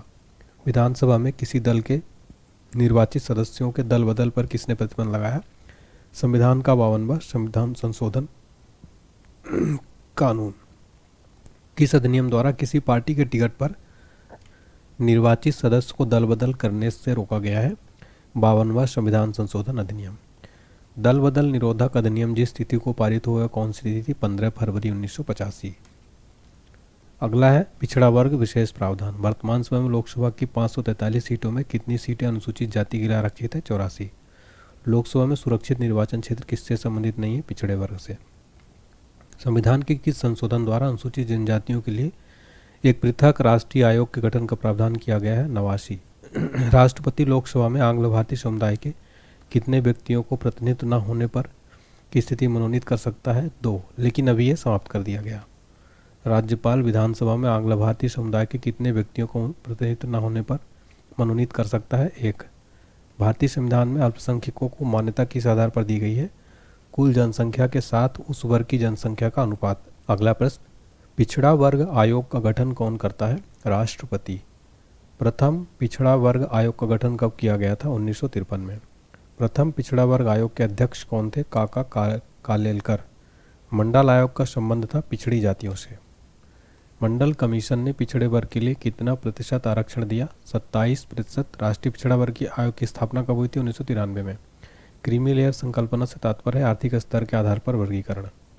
अगला है संविधान के किस भाग एवं अनुच्छेद में संशोधन की प्रक्रिया का उल्लेख है? भाग 20 अनुक्रमांक अनुच्छेद 368। भारतीय संविधान में संशोधन होता है धारा 366 के अनुसार। संविधान संशोधन कितने प्रकार से किया जाता है? 3 प्रकार से। अगला प्रश्न है संविधान संशोधन हेतु विधेयक सर्वप्रथम कहाँ प्रस्तुत किया जाता है? संसद में। संविधान संशोधन के लिए विधेयक को संसद के किस सदन में पेश किया जाता है? किसी भी सदन में। भारतीय संविधान का अधिकांश भाग संशोधित किया जा सकता है अकेले संसद के द्वारा। क्या राज्य विधानमंडल संविधान संशोधन प्रक्रिया को प्रारंभ कर सकता है? नहीं। भारत के संविधान में संशोधन नहीं किए जा सकते जनमत संग्रह से। संविधान में प्रथम संशोधन कब किया गया? 1951 में। प्रथम संवैधानिक संशोधन अधिनियम कब बना? 1951 में। प्रथम संवैधानिक संशोधन अधिनियम किससे संबंधित था? कुछ राज्यों के कृषि भूमि सुधार से। किस संशोधन द्वारा नागालैंड को राज्य का दर्जा प्रदान किया गया? 13वें संशोधन द्वारा। किस संविधान संशोधन द्वारा पंजाब राज्य को पुनर्गठित करके पंजाब तथा हरियाणा राज्य एवं चंडीगढ़ केंद्र शासित प्रदेश की स्थापना की गई? 18वां संविधान संशोधन द्वारा। संविधान की 8वीं अनुसूची में सिंधी भाषा को किस संवैधानिक संशोधन द्वारा शामिल किया गया? 21वें संविधान संशोधन द्वारा सिंधी भाषा को शामिल किया गया। किस संवैधानिक संशोधन अधिनियम द्वारा मेघालय राज्य की स्थापना की गई? 22वें में। किस संविधान संशोधन अधिनियम के द्वारा लोकसभा सीटों की अधिकतम संख्या 545 निर्धारित की गई? 31वां संविधान संशोधन के तहत। सिक्किम को भारतीय संघ के सह राज्य का दर्जा किस संशोधन द्वारा प्रदान किया गया? 35वें द्वारा। सिक्किम को पूर्णतः राज्य का दर्जा किस संवैधानिक संशोधन अधिनियम द्वारा दिया गया? 36वें संविधान संशोधन द्वारा। किस संविधान संशोधन अधिनियम द्वारा राज्य लोक सेवा आयोग के अध्यक्ष और सदस्यों की सेवानिवृत्ति की आयु सीमा 60 से बढ़ाकर 62 कर दी गई? 41वें संविधान संशोधन द्वारा। किस संवैधानिक संशोधन अधिनियम को लघु संविधान कहा जाता है? 42वें को। इसको आप 5 स्टार मार्क कर लेना। भारतीय संविधान की प्रस्तावना में समाजवादी तथा धर्मनिरपेक्ष शब्द जोड़े गए? 42वें संशोधन द्वारा। शिक्षा को किस संविधान द्वारा राज्य सूची से समवर्ती सूची में लाया गया? 42वें संशोधन द्वारा। अगला प्रश्न है, भारतीय संविधान में किस संशोधन द्वारा नागरिकों को मौलिक कर्तव्यों को सम्मिलित किया गया है? 42वें संशोधन द्वारा मौलिक कर्तव्यों को शामिल किया गया। किस संविधान संशोधन द्वारा किन्हीं विशेष परिस्थितियों में नीति निर्देशक सिद्धांतों को मूल अधिकारों के ऊपर अधिक महत्व देने का प्रावधान है? 42वें द्वारा। भारतीय संविधान की प्रस्तावना में धर्मनिरपेक्ष, समाजवादी तथा राष्ट्र की एकता और अखंडता वाक्यांश किस संशोधन द्वारा समाविष्ट किया गया? 42वें द्वारा। इस क्वेश्चन को भी फ्रेंड्स आप 5 स्टार मार्क करना। 42वें संविधान संशोधन अधिनियम 1976 से भारतीय संविधान में एक नया अध्याय जोड़ा गया। कौन सा? मौलिक कर्तव्य। किस संशोधन से समाजवादी, धर्मनिरपेक्षता तथा राष्ट्र की एकता और अखंडता शब्द संविधान में जोड़े गए? 42वें संशोधन द्वारा। किस संविधान संशोधन अधिनियम द्वारा स्वतंत्रता के मौलिक अधिकारों की संख्या को 7 से घटाकर 6 किया गया? 44वें संविधान संशोधन द्वारा। संविधान के किस संशोधन द्वारा संपत्ति के अधिकार को मूल अधिकार की श्रेणी से निकाल दिया गया? 44वें संशोधन में। 52वां संविधान संशोधन अधिनियम 1985 किससे संबंधित है? दल बदल कानूनी रोक से। 52वां संविधान संशोधन अधिनियम 1985 किससे संबंधित है? दल बदल तथा अनहरितताएं। वह संवैधानिक संशोधन कौन सा जिसके द्वारा राजनीतिक दल बदल पर प्रतिबंध लगाया गया है? 1985 का 52वां संशोधन। किस संवैधानिक संशोधन द्वारा अरुणाचल प्रदेश को राज्य का दर्जा प्रदान किया गया है? 55वां संविधान संशोधन द्वारा। किस संवैधानिक संशोधन अधिनियम द्वारा गोवा को राज्य का दर्जा प्रदान किया गया है? 56वां संविधान संशोधन द्वारा। भारत में मताधिकार की आयु को किस ढंग से 21 वर्ष से घटाकर 18 वर्ष किया गया? संवैधानिक संशोधन द्वारा। किस संवैधानिक संशोधन द्वारा मताधिकार की आयु 21 वर्ष से घटाकर 18 वर्ष की गई? 61वें संविधान संशोधन द्वारा। अगला प्रश्न, भारतीय संविधान के संशोधनों में कौन सा संशोधन केंद्रीय मंत्रिमंडल के आकार को सीमित करता है? 91। 51वां संविधान संशोधन विधेयक मंत्रिपरिषद को कितना प्रतिशत तक सीमित करने के लिए जारी किया गया है? 15%। 42वें संविधान संशोधन द्वारा जोड़ा गया नया अनुच्छेद संबंधित है मूल कर्तव्यों से। संवैधानिक संशोधन में से कौन से राज्यों से निर्वाचित होने वाले लोकसभा सदस्यों की संख्या में वृद्धि करने से संबंधित है? 7वां और 31वां। भारतीय संविधान के किस संशोधन द्वारा राष्ट्रपति को कोई भी मामला मंत्रिपरिषद द्वारा पुनर्विचार किए जाने के लिए वापस भेजने का अधिकार दिया गया है? 44वें संविधान संशोधन द्वारा। भारत के संविधान में मौलिक कर्तव्य किस संविधान संशोधन द्वारा जोड़ा गया है? 42वें संशोधन अधिनियम में। 14 अगस्त 2007 को संसद द्वारा संविधान संशोधन में संशोधन के उपरांत अब अनुसूचित जाति की सूची में जातियों की संख्या कितनी है? 1206। भारत के संविधान के 44वें संशोधन द्वारा किस अधिकार को मौलिक अधिकार की श्रेणी से हटा दिया गया? संपत्ति के अधिकार को। कौन सा संवैधानिक संशोधन राज्यों से चुने जाने वाले लोकसभा सदस्यों की संख्या बढ़ाने से संबंधित है? 7वां और 21वां। प्रश्न, किस संशोधन विधेयक द्वारा भारतीय संविधान में नागरिकों को मूल कर्तव्यों को शामिल किया गया? 42वें संविधान संशोधन द्वारा मूल कर्तव्यों को शामिल किया गया था। भारतीय संविधान के किस संशोधन के द्वारा स्पष्ट रूप से व्यवस्था की गई है भारत के राष्ट्रपति मंत्रिपरिषद की सलाह को मानने के लिए बाध्य है? 42वें संविधान संशोधन में। भारतीय संविधान के अधिकांश उपबंधों का संशोधन किया जा सकता है अकेली संसद द्वारा। वर्ष 2012 का 57वां संविधान संशोधन अधिनियम किस विषय से संबंधित है? सहकारी समितियों यानी कोऑपरेटिव सोसाइटीज के गठन एवं क्रियाकलाप से। अगला टॉपिक है पंचायती राज व्यवस्था। भारतीय संविधान के किस भाग में पंचायती राज से संबंधित प्रावधान है? भाग 9 में। भारतीय संविधान के किस भाग में नगरपालिकाओं से संबंधित प्रावधान है? भाग 9 का में। संविधान के किस भाग में ग्राम पंचायतों की स्थापना की बात कही गई है? भाग 4 में। भारतीय संविधान के अनुच्छेद में कौन सा अनुच्छेद राज्य सरकारों को ग्राम पंचायतों को संगठित करने का निर्देश देता है? अनुच्छेद 40। संविधान के 11वीं अनुसूची में सम्मिलित है पंचायतों का कार्यक्रम। पंचायती राज प्रणाली किस पर आधारित है? सत्ता के विकेंद्रीकरण पर। पंचायती राज प्रदान करता है स्थानीय स्तर पर लोकतांत्रिक प्रशासन। पंचायती राज का प्रधान लक्ष्य है ग्रामवासियों में शक्ति का विकेंद्रीकरण। पंचायती राज का मुख्य उद्देश्य क्या है? जनता को विकास मूलक प्रशासन में भागीदारी योग्य बनाना। 73वें संशोधन का संबंध किससे है? पंचायती राज अधिनियम से। 73वें संविधान संशोधन संबंधित है पंचायती राज प्रणाली से। भारत में किसके अंतर्गत पंचायती राज प्रणाली की व्यवस्था की गई है? नीति निदेशक सिद्धांत। किस संवैधानिक संशोधन द्वारा पंचायती राज संस्थाओं को संवैधानिक दर्जा प्रदान किया गया है? 73वें संविधान संशोधन द्वारा। 73वें संविधान संशोधन के अनुसार पंचायती राज संस्थाओं में अध्यक्ष के कम से कम कितने पद महिलाओं के लिए आरक्षित किए गए हैं? 1/3।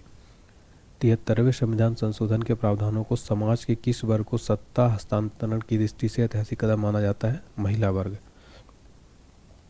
पंचायत के चुनाव कराने हेतु निर्णय किसके द्वारा लिए जाते हैं? राज्य सरकार द्वारा। पंचायती राज प्रथम प्रवर्तित किया गया राजस्थान में। भारत में सबसे पहले राजस्थान में पंचायती राज की स्थापना किस वर्ष हुई? 1959 में। देश में त्रिस्तरीय पंचायती राज व्यवस्था को किस राज्यों में सर्वप्रथम अपनाया गया? राजस्थान एवं आंध्र प्रदेश में।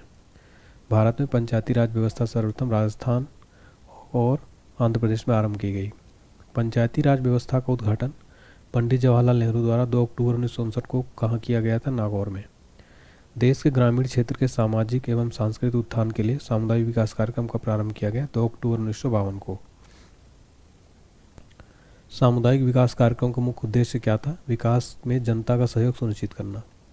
भारत सरकार द्वारा सामुदायिक विकास योजनाओं की शुरुआत कब की गई? 2 अक्टूबर 1953 को। सामुदायिक विकास कार्यक्रम की असफलता का कारण क्या है? अशिक्षा। भारत में पंचायती राज प्रणाली का शुभारंभ कब और कहाँ हुआ? 2 अक्टूबर 1959 को नागौर में। 1957 में किस समिति ने भारत में त्रिस्तरीय पंचायती राज की सर्वप्रथम सिफारिश की थी? बलवंत राय मेहता ने। प्रजातांत्रिक विकेंद्रीकरण का पर्याय क्या है? पंचायती राज का।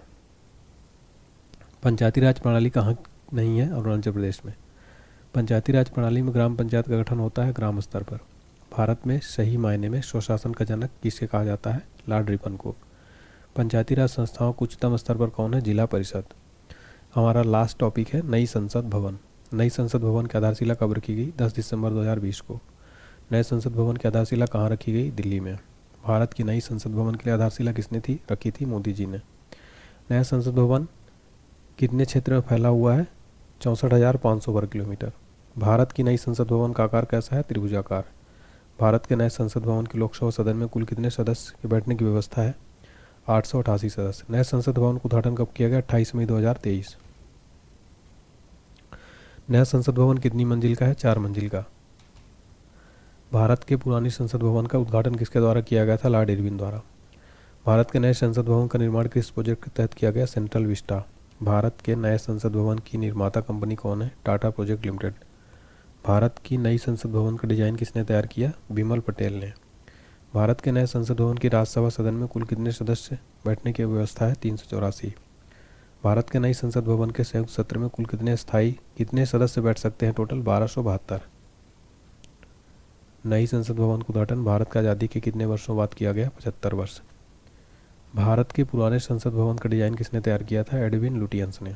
वर्तमान में लोकसभा सदस्यों की संख्या कितनी है? 543। संसद के गठन का प्रावधान किस अनुच्छेद में? 79 में। पुराने संसद भवन की नींव कब रखी गई थी? 1921 में। भारत में पुराने संसद भवन का उद्घाटन कब किया गया? 18 जनवरी 1927 को। भारत में संसदीय शासन व्यवस्था किस देश से ली थी? ब्रिटेन से। भारत के पुराने संसद भवन से कुल कितनी लागत आई? 83 लाख। और अस्थायी संसद भवन कब तक रही? 1952 तक। तो यहाँ पर हमने फ्रेंड्स आपने देखा कंप्लीट जो है पूरे 1000 प्रश्न देख लिए, 40 टॉपिक। उम्मीद करता हूँ आपको पसंद आया होगा। अब प्लीज़ लाइक ज़रूर कर दें फ्रेंड्स इस वीडियो को, ताकि हमें मोटिवेशन मिले। कमेंट सेक्शन में ज़रूर बताएं। और अगर आपको कंप्लीट जीके जिस तरीके से क्रैश कोर्स चाहिए तो वीडियो कोर्स मिल जाएगा हमारे एप्लीकेशन पर। डाउनलोड कर लीजिए application online study point. Paid course में जाने के बाद पेमेंट के बाद आपको मिल जाएगा। PDF भी सारी अटैच मिल जाएगी। वार्षिकांक PDF भी अवेलेबल है, आप ले सकते हैं।